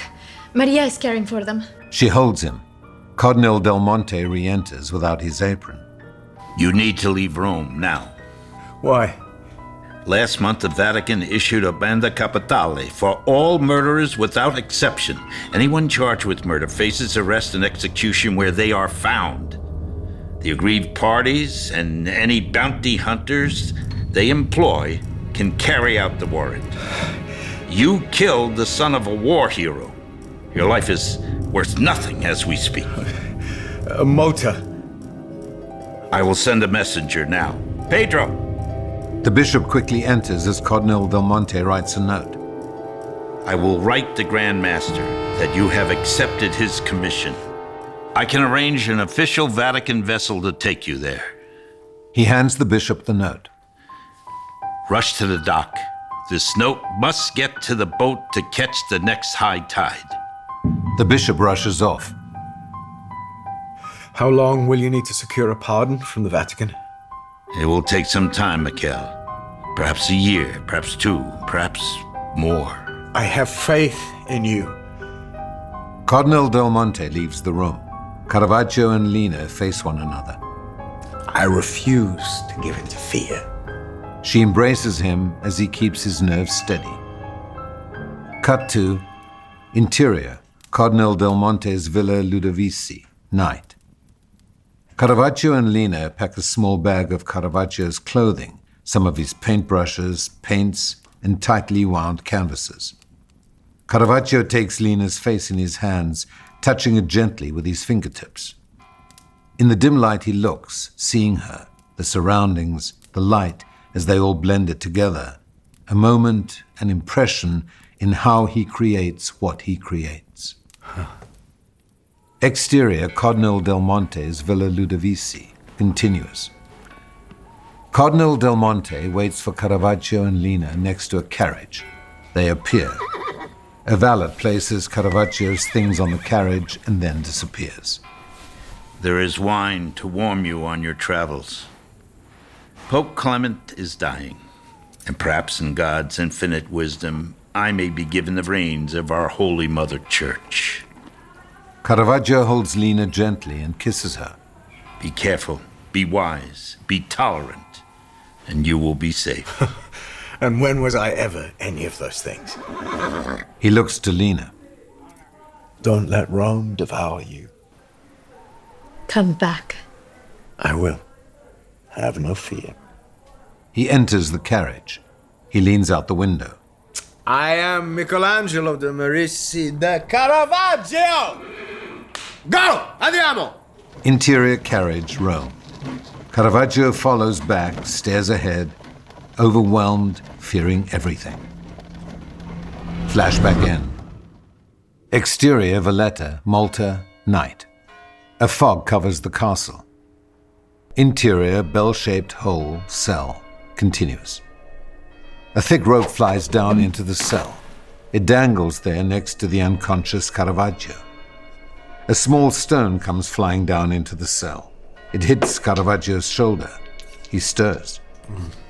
Another stone flies down into the cell and bounces off the wall. Caravaggio comes to, looks around. He sees the rope. He's startled by it. He aches but stands and looks up, but he can't see anything or anyone. Only the bright light from the moon. He grabs hold of the rope and puts his feet up against the wall. He slowly, gingerly, and with much agony, pulls and pushes himself up and out of the cell. Exterior, bell-shaped hole cell, continuous. Caravaggio reaches the top of the cell and is out of it. He struggles to his feet. He sees that the rope is attached to the chain link in the castle rock. He's weak and disoriented and hopes it's not a trap. Just then a figure emerges from the shadows, but he can't make out who it is. All he can see is that they are small and slight. The figure walks away from the cell. Caravaggio knows that he must risk it. He follows, striving to make his way through the shadows. Exterior, castle wall, Castle Sant'Angelo, continuous. Caravaggio is nearly crawling along, following the figure as it moves ahead of him. Exterior dock, continuous. Caravaggio is now on the dock. He stops. He watches as the figure walks into the moonlight toward a fishing boat. The moonlight falls across his pale face. It is Roberto. Roberto reaches the boat and hands money to one of the 3 local fishermen who are in the boat and preparing to leave. Caravaggio watches as Roberto walks past him, scared of him, yes, but putting his life in jeopardy for the man who once protected him. He disappears back toward the castle as Caravaggio turns to the fishing boat. The fishermen are waving to him to follow. He pushes his body to make it to the boat. Caravaggio falls into the boat and rights himself, amazed at what is happening to him. The fishermen quickly push off from the dock, and as they do, they raise the sail. Moonlight falls across their faces. They look like sea-worn but sublime angels to Caravaggio. One of them offers him bread and water. He eats and drinks, never taking his eyes off the worn faces in this boat. Exterior, Valletta, dawn. The sun rises up and over the castle walls. Caravaggio has escaped. Interior, the Grand Master's private chambers, continuous. Stefano faces ALOF at his breakfast table. Slaves and Roberto stand nearby. How? He had an accomplice. Out! The slaves and Roberto leave. ALOF turns to his map on the wall and gestures to it as he speaks. If he survives the journey, the only place he could sail would be Sicily. ALOF quickly finds official papers and writes a warrant, then signs and stamps it with the official seal. Ready provisions, horses and 6 men. We sail to Palazzo with the next tide. No one will defy the warrant from the Inquisition. 1 second. It says Pozzolo, and then later it says Pozzala. That's it. Yeah. It's Polazzi. Pozzolo? Yes. Yes. Polazzi. So, can you say it, Richard, for us? Palazzo. Pozzalo. Pozzalo. Okay, thank you. Sorry, Bruce. All right, Dennis, read us in from ALOF quickly. ALOF quickly finds official papers and writes a warrant, then signs and stamps it with the official seal. Ready provisions, horses, and 6 men. We sail for Palazzo with the next tide. Pozzalo. Pozzalo. I got it right the first time. Okay, sorry. Ready provisions, horses, and 6 men. We sail for Pozzalo with the next tide. No one will defy the warrant from the Inquisition. Yes, sire. I also want you to dispatch messengers immediately. Have them go up the coast all the way to Catania with copies of this warrant. This warrant supersedes all pardons other than one from the pontiff himself. If he is not in Pozzalo or Syracuse or Catania, Then we follow him to Rome. I want him back at Valletta. His arrogance defiles our vows. His treachery is blasphemy. I want him in chains. End of Act 2. Excellent.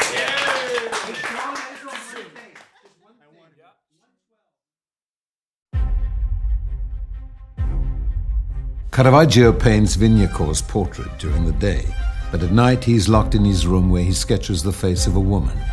She is LENA. He flashes back to when he met her in the Garden of Evil and became enthralled by her.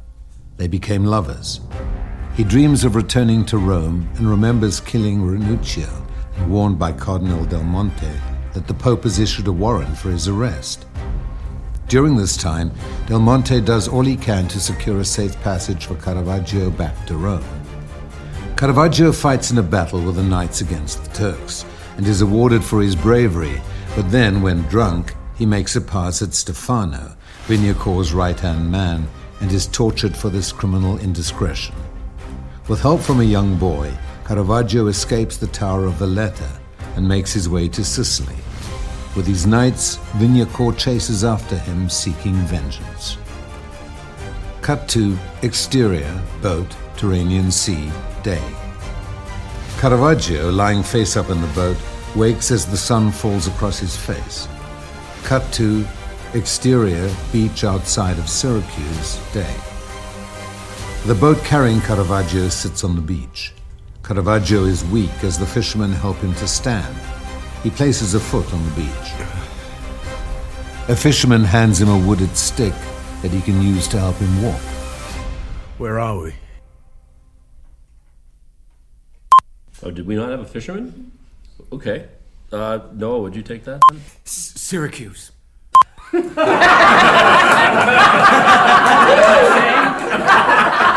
Syracuse. I don't believe it. Yes. Yeah. Not that I was great. Yeah. Sure. Fucking Syracuse. Great. Hey Siri, where are we? A fisherman hands him a wooded stick that he can use to help him walk. Where are we? Syracuse. Sicily. Thank you. Caravaggio makes his way from the dock. Cut to interior, Pope Paul V's private chambers, Rome, day. Cardinal Del Monte and the Pope are enjoying a lunch as the Pope signs official papers. Caravaggio is no longer on Malta. There seems to have been a misunderstanding with the Grand Master. A misunderstanding? I am short on details. However, what I have learned from a dear friend of mine who knows everything that occurs in Sicily is that Caravaggio is now in Syracuse. The local officials recognize him. He is now their prize, and they offered him a very large commission to paint. I feel he will be safe there for now, Your Holiness. Caravaggio is not my concern. But this should be. Cardinal Del Monte places official-looking bank records in front of the Pope. What are these? These? Oh. These? Oh, these are those annoying unpaid banknotes for the loan your predecessor foolishly mismanaged. Pope Clement VIII was a pious man, but not educated to the ways of banking. Now, sadly to say, the loans are due. In full. But that would be difficult. The Vatican can't pay all this now. Well, Your Holiness, I believe I may be of some service. Yes? I have a friend, not as close a friend as you, or as close as the Almighty. But this friend has the authority to ease the Vatican's interest payments. I will make it an interest of mine and see that he does. Cardinal Del Monte sees a canvas on the wall. His weeping Magdalena. You keep it close. It moves me. A man with a gentle soul painted it. He is also a sinner, blasphemer, a wretched soul, yes, but not a murderer. I will consider Caravaggio's predicament. Thank you. But consider it as quickly as possible, Your Holiness. The Grand Master is not someone to tolerate a misunderstanding for very long. And these? Can you speak to your friend?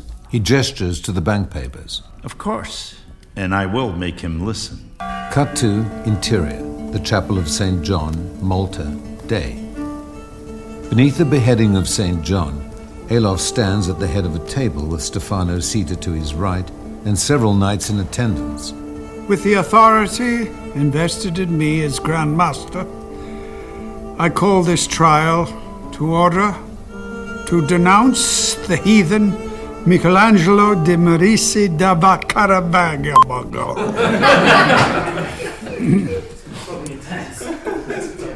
With the Give me a little more projection. Sorry. With the authority vested in me as Grand Master, I call this trial to order to denounce the heathen Michelangelo de Medici da Caravaggio and cast him out of our holy order of knights.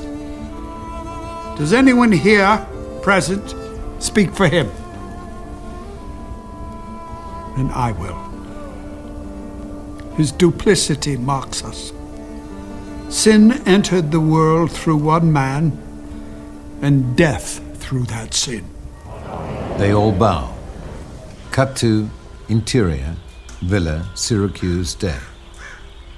Caravaggio, now dressed in finer clothing, completes a letter to Cardinal Del Monte. A valet appears and Caravaggio hands him the letter. Post this to Rome. The valet takes the letter and leaves. Caravaggio returns to his sketch. Cut to exterior, Night of Malta's sloop, Strait of Sicily, day. ALOF and Stefano stand at the bow looking towards Sicily. Cut to interior, Villa, Syracuse, day. Caravaggio is busy working on a canvas. The valet enters. They are here. What? Tell me who they are. All the influential men in Syracuse and their daughters. Exterior, Villa, continuous. Caravaggio finds a dozen young women standing in line. Beyond the women are their wealthy fathers, vying for his attention along a dozen men to be cast as gravediggers and priests. Caravaggio steps up to Margherita, who looks like Lena. Close your eyes, please. Oh, Bolzoni would pay a ransom for those eyelids. And your complexion evokes so much. She opens her eyes, embarrassed by his attention. I choose you. He points his fingers at the faces and bodies that appeal to him for the painting. You, and you, you, and you. Follow me. Cut to interior, Carracci's loft, Rome, day. Lena enters the loft as Carracci leads her to a space facing a canvas. You were difficult to find. I spent entire nights in the ghetto. She looks around in awe. The great Carracci. And I am in his studio. I spend every night in the ghetto. She sees that he's painting an angel. I've always loved your angels. My angels? Why do you love my angels? Because they look like angels. Have you ever seen an angel? No. But if I did, I am sure they would look like yours. Just to see one is such a comfort. How do you feel about Caravaggio's work? What do I feel? What I am supposed to feel. She sighs, then gets undressed. What are you doing? Excuse me? I want you to pose for me. Oh. Do you know when he returns from Malta? She stops undressing. I saw his Death of the Virgin. What does he tell you when you pose for him? He tells me nothing. Nothing. Do you want me to pose or talk? This was not a very good idea. There are other things we can do for the right price. There is nothing else we can do. He once said he saw all life in my face. An instant of understanding flashes across his face. He gets his wallet and pays her more than she expected. Here. And thank you. This much? But I haven't done anything. Oh, but you have. If I did, it was not on purpose. You artists are very difficult men. But we need you. Our muse. Oh yes, you need us. If you see him, tell Caravaggio I cannot wait much longer. He shows her to the door and she leaves. Cut to exterior, villa, Syracuse, day. Caravaggio paints quickly, his eyes hardly ever leaving Margherita as she lies on her back on the ground. All the models are posed shirtless, with shovels and men acting as priests wearing the vestments. Cut to interior villa, night. Caravaggio has just completed another letter and hands it to the servant along with a rolled-up canvas. The servant leaves. Cut to exterior dock, Pozzallo, Sicily, day. ALOF, Stefano, and the knights have docked. We ride! They ride toward the city.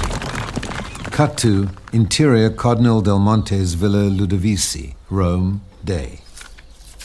Cardinal Del Monte reads Caravaggio's letter, then closes it. He writes a reply. Come north, dear boy. Come north. Cut to interior villa, Syracuse, day. Caravaggio faces his painting with the city authorities, some of the male models and Margherita. He then removes the cover. There is a hushed silence in the room. All they say about you is true, Michele. Margherita, thrilled by what she sees. And you are an excellent St. Lucy. You remind me of Lena. That is wonderful. I hear so much about her. The valet enters. This just arrived by messenger. The valet rushes up to Caravaggio, handing him a written message, and Caravaggio reads it immediately, looking apprehensive. Are the knights here? There is word they are just leaving Pozzallo and are on their way up the coast. Caravaggio goes ashen. The valet leaves. Caravaggio turns to Margherita, then the canvas. I will complete it now. I must leave Syracuse. Will you be safe? Without a pardon from the pontiff, I will never be safe. Cut to exterior villa, dusk. Caravaggio is dressed like a swordsman with a rapier in his belt and holding a small bag of fresh clothing at his side. He walks along the garden of the villa, allowing himself some fresh air. He stops and looks around, listening to sounds, scanning the surrounding hills for any visible signs of his enemies. Caravaggio takes a deep breath, gathers his courage and walks out of the safe haven of the villa and walks into the approaching darkness. Cut to exterior, the city of Messina, day. The sun rises over the small, compact city which is hemmed in by mountains. Exterior, streets, Messina, continuous. Caravaggio walks through the wide streets, less congested than Syracuse and less populated with the poor. There are fewer Spanish soldiers than in Syracuse, and Caravaggio feels less threatened. He walks with a stride. Exterior, Lazzari Villa, day. Caravaggio stands before the gate of the villa. This time he looks more than presentable. A servant opens the gate for him. Interior, Lazzari Villa, continuous. Caravaggio faces Giovanni Lazzari, a man of distinction and wealth. Lazzari is reading Caravaggio's paper of safe passage. These are papers of safe passage from the Senate in Syracuse. Yes, I was told to present them to you when I reach Messina. Our city would be honored to have the esteemed Caravaggio to stay in Messina as long as he wishes. You will be safe here. Caravaggio is relieved. Cut to interior hospital room, Messina, day. The dead body of a man who looks like Caravaggio lies on a slab. Caravaggio stands over the body with several dumbfounded hospital attendants at his side. How old is this corpse? The attendants exchange looks. 2 days. Caravaggio nods. He then checks to make sure the door is securely locked and pulls down the blinds, allowing just enough light in. He turns to the attendants. You stand there. And you stand there. Whatever you say, Master. Caravaggio quickly sketches. Cut to interior Lazzari Villa, night. Caravaggio, looking successful and relaxed, watches as Lazzari has a reception of powerful men of Messina enjoying the resurrection of Lazarus. Lazzari takes Caravaggio aside. The knights are on their way here. You have 2 days before they arrive. Caravaggio nods. Lazzari hands him a letter of safe passage. This is a letter of safe passage. When you reach Naples, bring it to the Marchese di Caravaggio. Are you a relation? No. I was named after Michelangelo. My true name is Michelangelo Merisi, but I took the name of my town. But the Marchese has always been a kindly uncle to me. But tell me, is this safe passage more powerful than a warrant from the Grand Master? Here in Messina, yes. I am not confident that it will do you any good outside of the city, however. I appreciate your kindness. It's best I leave immediately. I don't need much to travel. Lazzari hands Caravaggio a bowl of holy water. Holy water from the chapel. Would you like to bless yourself? I don't need it. All my sins are mortal. Cut to exterior streets, the city of Messina, day. ALOF, Stefano, and knights on horseback have just entered the city. As they make their way to Lazzari's villa, they are eyed in both awe and suspicion by local citizens. Exterior Lazzari Villa, later. ALOF, Stefano, and his knights sit on their horses facing Lazzari. Caravaggio, the painter. Was he here? Never. You can search all you want. Stefano eyes Lazzari. Do you defy the Inquisition? I wouldn't dare. ALOF nods to Stefano. He's not here now, but he was. He must be in Catania. Back to the docks. ALOF hits his horse and moves on. Lazzari takes a deep breath as ALOF and the knights ride away. Cut to exterior, chartered boat, Tyrrhenian Sea, day. Caravaggio stands at the bow looking out at mainland Italy. Cut to exterior, night sloop, harbor, Catania, day. ALOF, Stefano, and his knights look out toward the city with Mount Etna looming in the background. Cut to exterior boat, Bay of Napoli, day.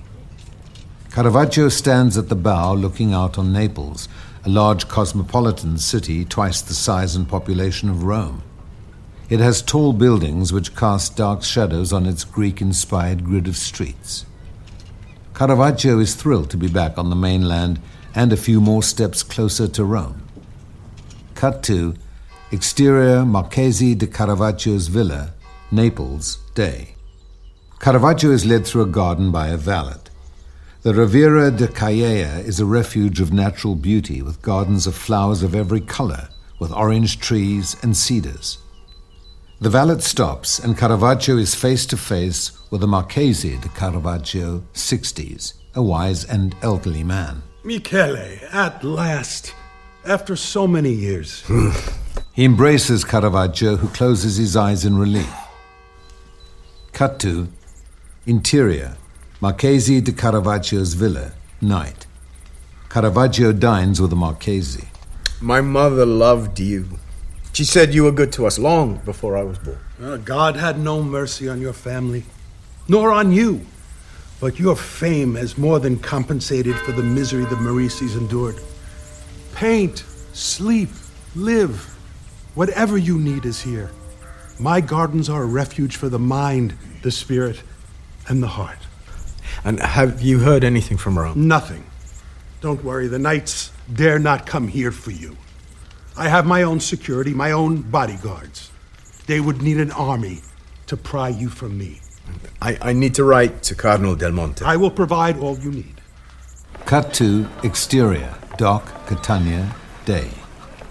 ALOF, Stefano, and the knights walk to their boat and board it, bringing in provisions and food for their horses. ALOF then pulls civilian clothing from his saddlebag and then takes off his knight emblem, respectfully putting it in the bag. The other knights are perplexed. Caravaggio has powerful friends in Naples. We won't get near him if we're recognized. They understand and follow his lead and change their clothes. Cut to exterior, Riviera de Calleja, day. Caravaggio sits in the garden. Several small but impressive canvases lie against the tables and chairs. It is clear that he is working diligently despite his restlessness. He sees a lone horseman. One of the Marchesi's security men steps out behind Caravaggio so that the horseman would see him. The horseman, dressed as a swordsman, nods in a polite gesture and continues to slowly ride by. Caravaggio is suspicious, but then when the horseman disappears, he relaxes. Cut to exterior, outskirts of Riviera de Calleja, day. The horseman, a knight, reaches a small camp where ALOF, Stefano, and the other knights wait. He's there. There's security at the villa, but we can take him. There will be citizen blood spilled if we take him by force. Let's bide our time. He will make the mistake, not us. Cut to interior, chapel, Marchesi's villa, night. Caravaggio kneels alone at the altar and stares at the cross. He can't pray. His lips can't move. He just stares, restless and lonely.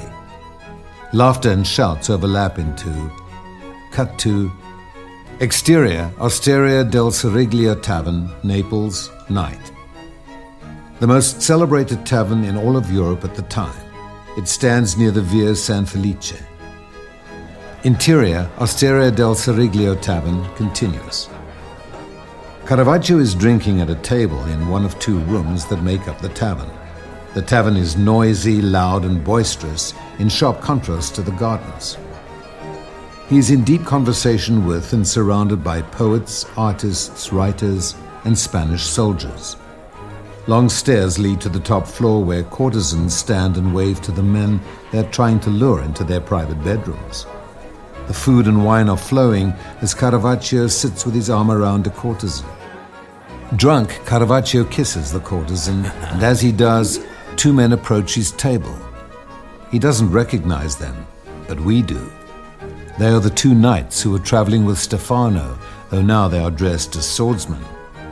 Without warning, the first swordsman pulls his rapier from his belt and slashes Caravaggio across the face.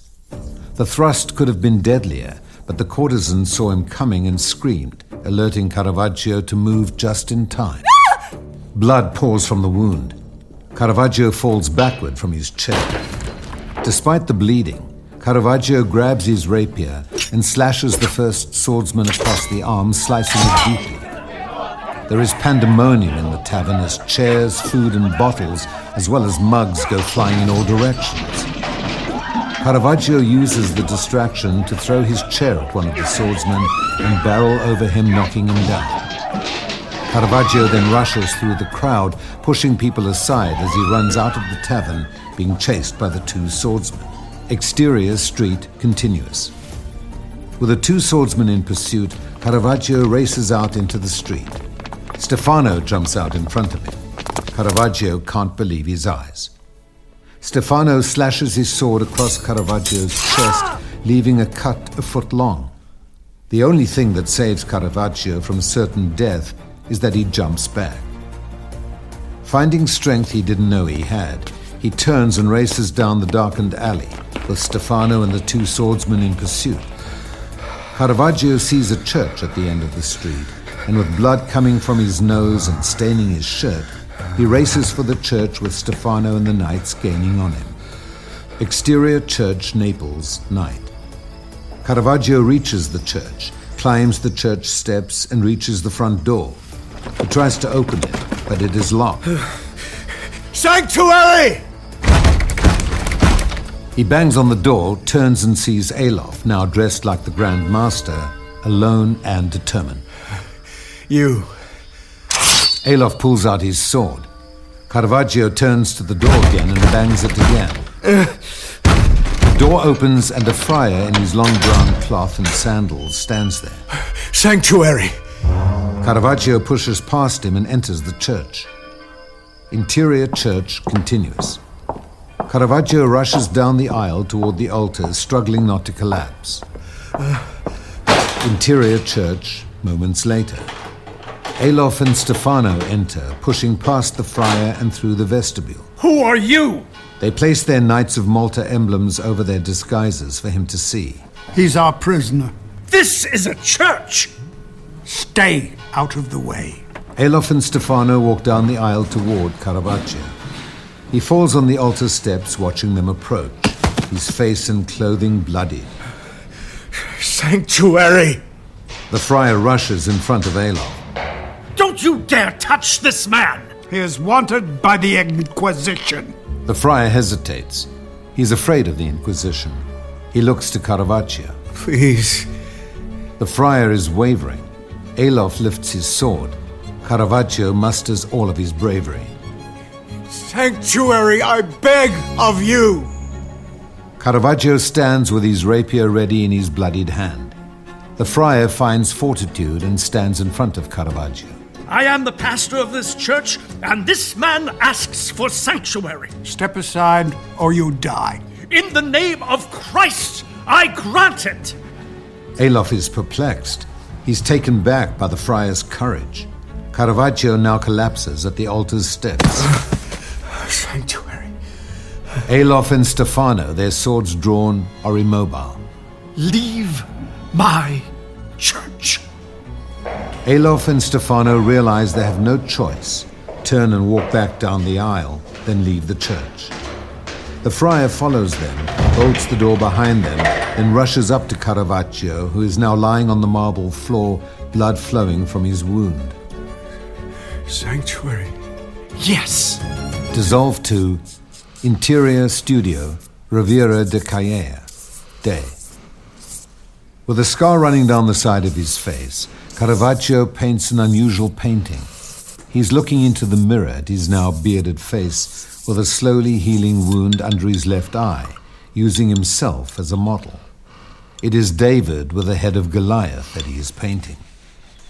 Cut to Interior, Pope Paul V's private chambers, Rome, day. The Pope and Cardinal Del Monte are looking at David with the head of Goliath. He sends it as a gift. The Marchese wrote me that Caravaggio was nearly killed by the knights in Naples. Extraordinary! That is his face, Goliath, though now pained and wounded from his current ordeal. And the model for David? The face of a young man who first came into my life all those years ago. A face of innocence and sympathy. Protect him with a pardon, and I will make sure that the house of Borghese is filled with Caravaggio. The pardon is yours. Send it to every church from here to Malta. He waves to the priest who brings the pardon to him. I want ownership of this painting, and all others we can secure from the knights. Of course. The Pope signs the pardon and hands it to Cardinal Del Monte. Cardinal Del Monte kisses the Pope's ring, then rushes away. Cut to Exterior, Marchese's Villa, Naples, day. Caravaggio, looking worn but healed, sits with the Marchese eating lunch when a valet appears, handing the Marchese a letter. The Marchese looks over the letter, then hands it to Caravaggio. It is for you, from the Cardinal Del Monte. Caravaggio quickly reads it. I have my pardon. The Cardinal writes that it is being announced in every parish from here to Malta. Excellent. I need to return to Rome. Yes, but for now, stay. Stay until you're well. No, I need to get back to Rome, to LENA, to Cardinal, to Monte, to my world. This is the only way I can truly heal. If you must leave, I will provide you with an escort to the frontier. My influence stretches to the harbor. I will also provide you with a letter of safe passage. It will protect you.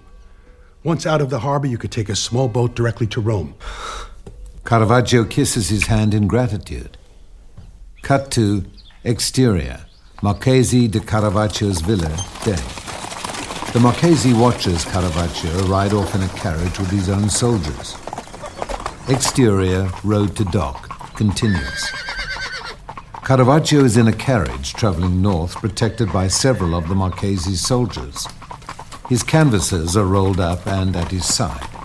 He nervously looks out the window, scanning the horizon for ALOF. Seeing no one, he sits back.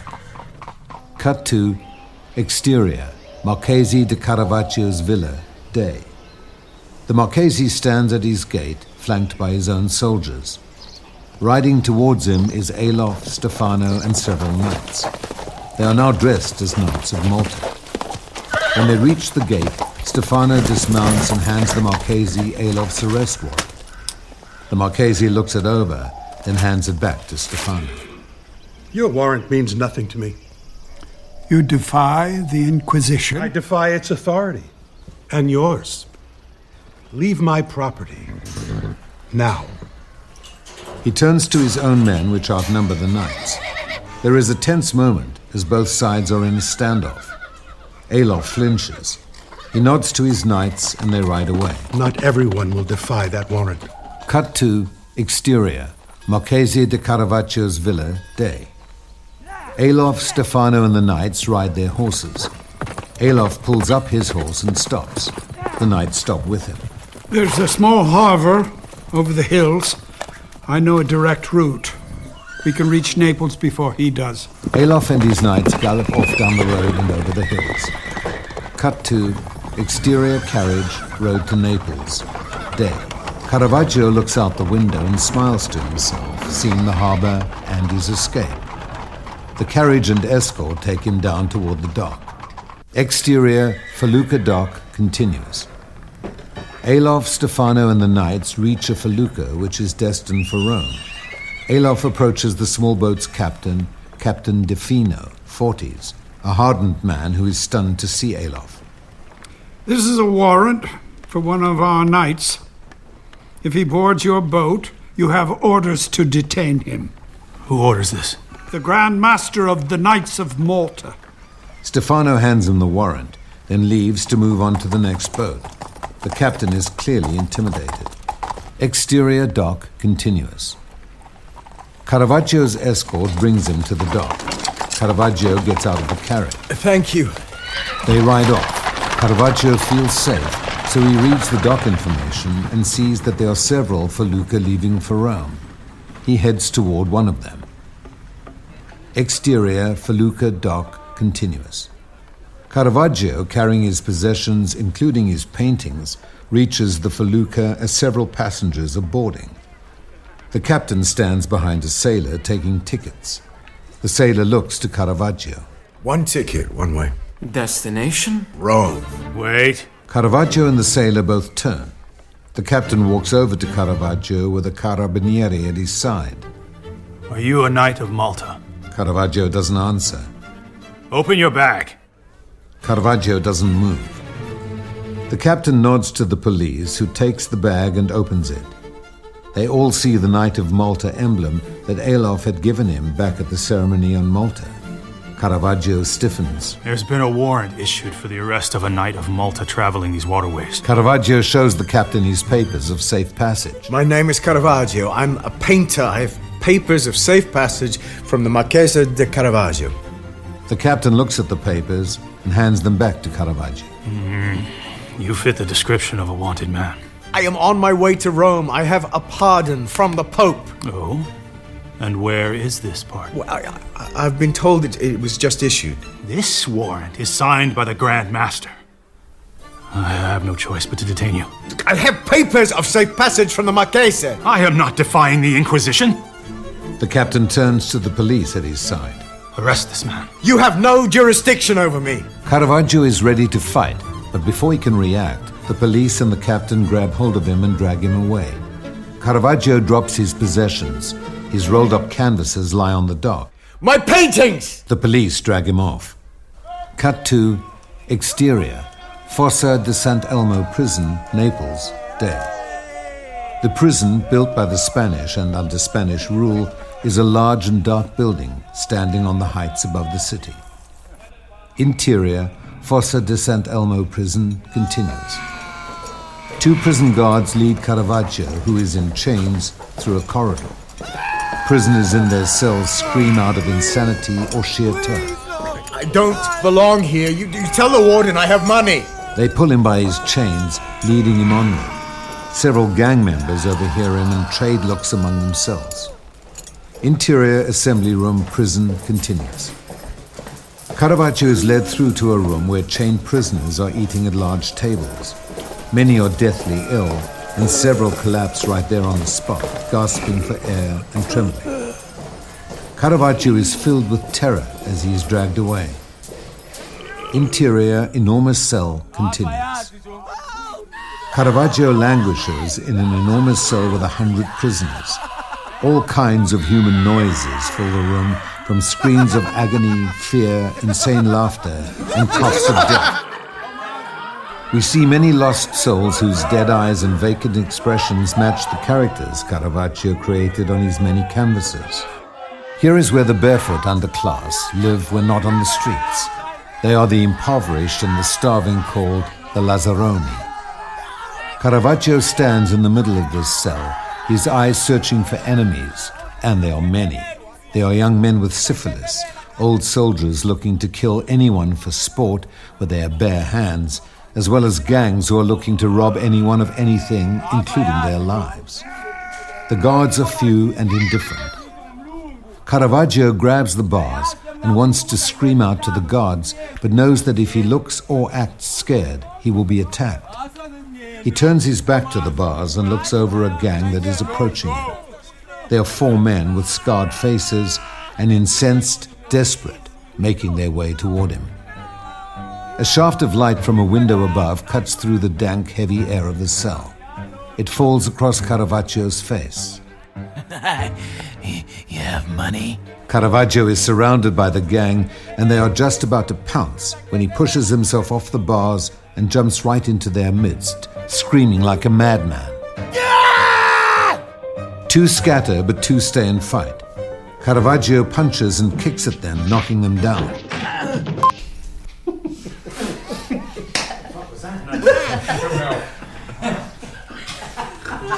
Once it came out, I was like, nope. Come back, 2. 2 scatter, but 2 stay and fight. Caravaggio punches and kicks at them, knocking them down. One of the men opens his mouth and digs deep into his shoulder with his teeth. Caravaggio lets out a scream of pain. He then grabs the man's head and bangs it against the bars. Another man comes out of nowhere, seemingly foaming at the mouth, and bites Caravaggio on his cheek. Caravaggio screams, then pulls the man off of him, hitting him harder and harder until he falls. There are shouts from the other prisoners as reluctant guards open the cell and rush in, fighting their way past the other prisoners to Caravaggio. The guards grab Caravaggio and haul him out of the cell with blood dripping from his shoulder, mouth, and nose. Cut to interior, Pope Paul V's private chambers, Rome, day. Cardinal Del Monte and the Pope read over a list. Michele would be honored to accept these commissions from the Vatican. I would like him to begin as soon as he returns, and I have decided to advocate a ceremony for Caravaggio. A display, a festival. I will compose a guest list, Your Holiness. I am sure that Michele would be honored and pleased that his exile has now ended. Where do you expect he is? If he boarded the felucca, he should be in Rome perhaps as early as tomorrow. I want you to sail for Malta. I want you to demand from the Grand Master all the canvases Caravaggio painted. They belong to my family now. They belong in Rome, in the House of Borghese. You want me to go to Malta? Who else? You're the only one I would trust with this work. I will give you safe passage. And an armed guard. Cut to interior hallway, prison, Naples, day. ALOF and Stefano walk tentatively down the hallway and stop at a cell. ALOF faces a guard. Caravaggio. He has a fear. The malaria. Seeing the concern on the guard's face, ALOF looks through the cell bars, seeing Caravaggio chained to a chair, slumped forward, alone. Grand Master, it isn't wise. Open it. The guard does. ALOF enters the cell. Stefano does not. Interior dungeon cell continuous. Slumped in his chair, Caravaggio, feverish and delirious, looks down as ALOF steps up to him. Why did you leave us? You led me to believe you had found your God. My God? I saw it in your paintings. I need to know. Does faith guide your hand? My questions guide me. Who is your God? The faces. What faces? The faces. I paint. Who is your God? The God beyond your God. Your sins condemn you. Caravaggio looks up directly into his eyes with a moment of clarity. But my paintings saved your soul. ALOF leans into Caravaggio and whispers so no one else can hear. Was not my love dear to you? Caravaggio looks deeply into his eyes. How could I love what I fear? Caravaggio falls back in his chair, closing his eyes with his head up. ALOF stands back. The warden, 40s, an ex-soldier with a pained expression, steps up to ALOF and Stefano. If this prisoner can pay, I will release him to your custody. We cannot take him on the ship. Suit yourself. What is in your pockets, prisoner? Caravaggio manages to pull some lira from his pockets, and the warden quickly scoops them up. He counts it, then turns to the guard. Release him. Caravaggio struggles, then stands. My paintings? Where are my paintings? No one answers him, so he staggers away out of the cell down the hallway. Where will he go? What does it matter? If he has no more money and he goes back to the harbor where he was arrested, there's nothing between there and here but swamp. The warden leaves as ALOF takes a step, but Stefano steps in front of him. We need to return to Malta, sire. ALOF watches as Caravaggio staggers away. Michelangelo Merisi de Caravaggio. ALOF and Stefano watch as he disappears into the dark of the prison. Cut to exterior, front entrance, Fossa de Sant'Elmo prison continues. The gates open and Caravaggio, seriously ill with nothing but the dirty clothing he's wearing, steps out. He stumbles, regains his balance, then walks with a limp and coughs. People who see him look on with disgust and disdain and either rush away or throw rocks at him. He continues staggering on. Exterior dock, Naples, day.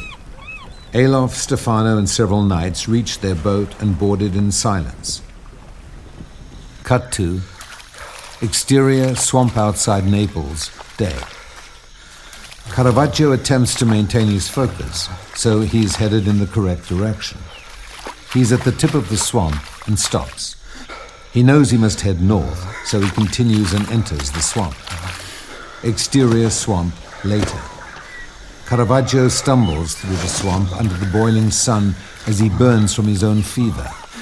He hears voices, unsure if he's imagining them or not. He hides down in the ankle-deep murky waters next to a tree. He sees a gang of robbers searching the swamp. He tries not to breathe too loudly so they won't hear him. They travel past him. Cut to exterior dock outside Porte Cole. Later. Caravaggio looks out and sees fishing boats sailing away.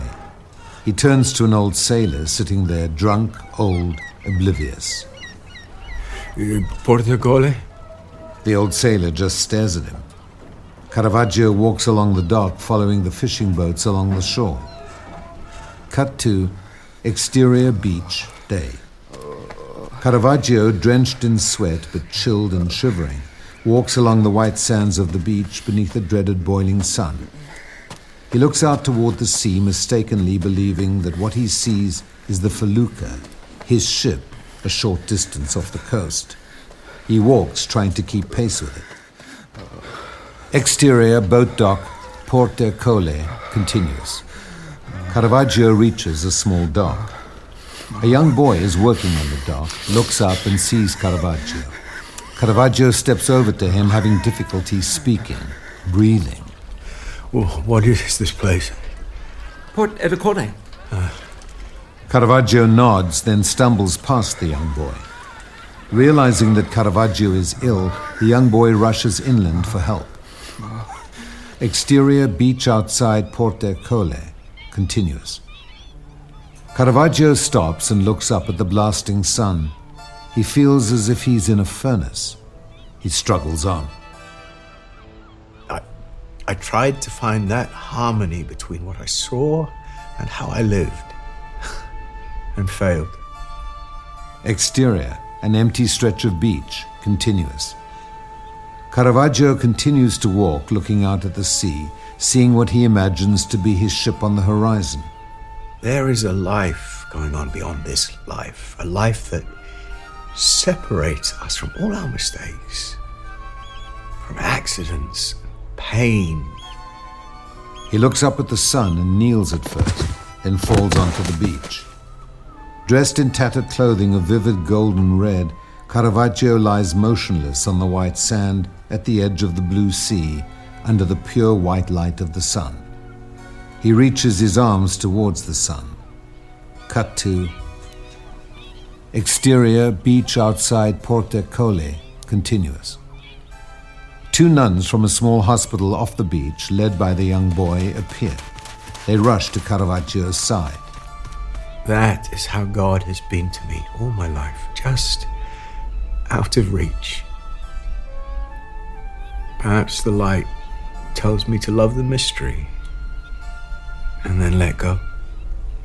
The nuns comfort him with water to drink, then rubbing his forehead with it. They place a light blanket over him to ease his trembling. Your Holiness, I have been informed that Michelangelo Merisi da Caravaggio was found dead the day before yesterday, July 18th, on the Tyrrhenian coast outside of Port Arcole. Two workers appear with a stretcher and rush over to Caravaggio. He was made aware of your pardon. Cut to interior papal chambers, Rome, day. Alone, the Pope faces Caravaggio's paintings. As you demanded, I have secured all the canvases from the knights and all that he created that were not painted on the walls. The paintings are gloriously realistic, intense, brutal, and filled with a searching for faith. They will be brought to your private residence in Rome. The Pope is clearly affected. Cut to exterior beach outside Porte Cole, day. As the two workers and the two nuns strain to ease Caravaggio onto the stretcher, he turns and sees ALOF standing on the beach, directly in front of the sun, facing him. Stefano stands behind ALOF.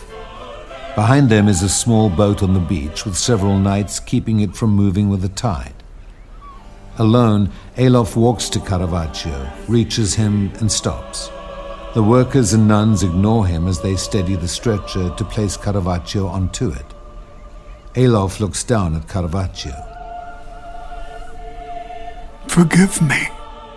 Caravaggio strains to look into ALOF's eyes. His own eyes still beam with intelligence and searching, despite being overwhelmed with suffering, until, having lost all strength, he closes his eyes, falls back, and dies. What you see in the art, you will find in the artist. And what you see in the artist, you will find in the man. ALOF watches as Caravaggio's body is lifted up and carried off the beach. The end.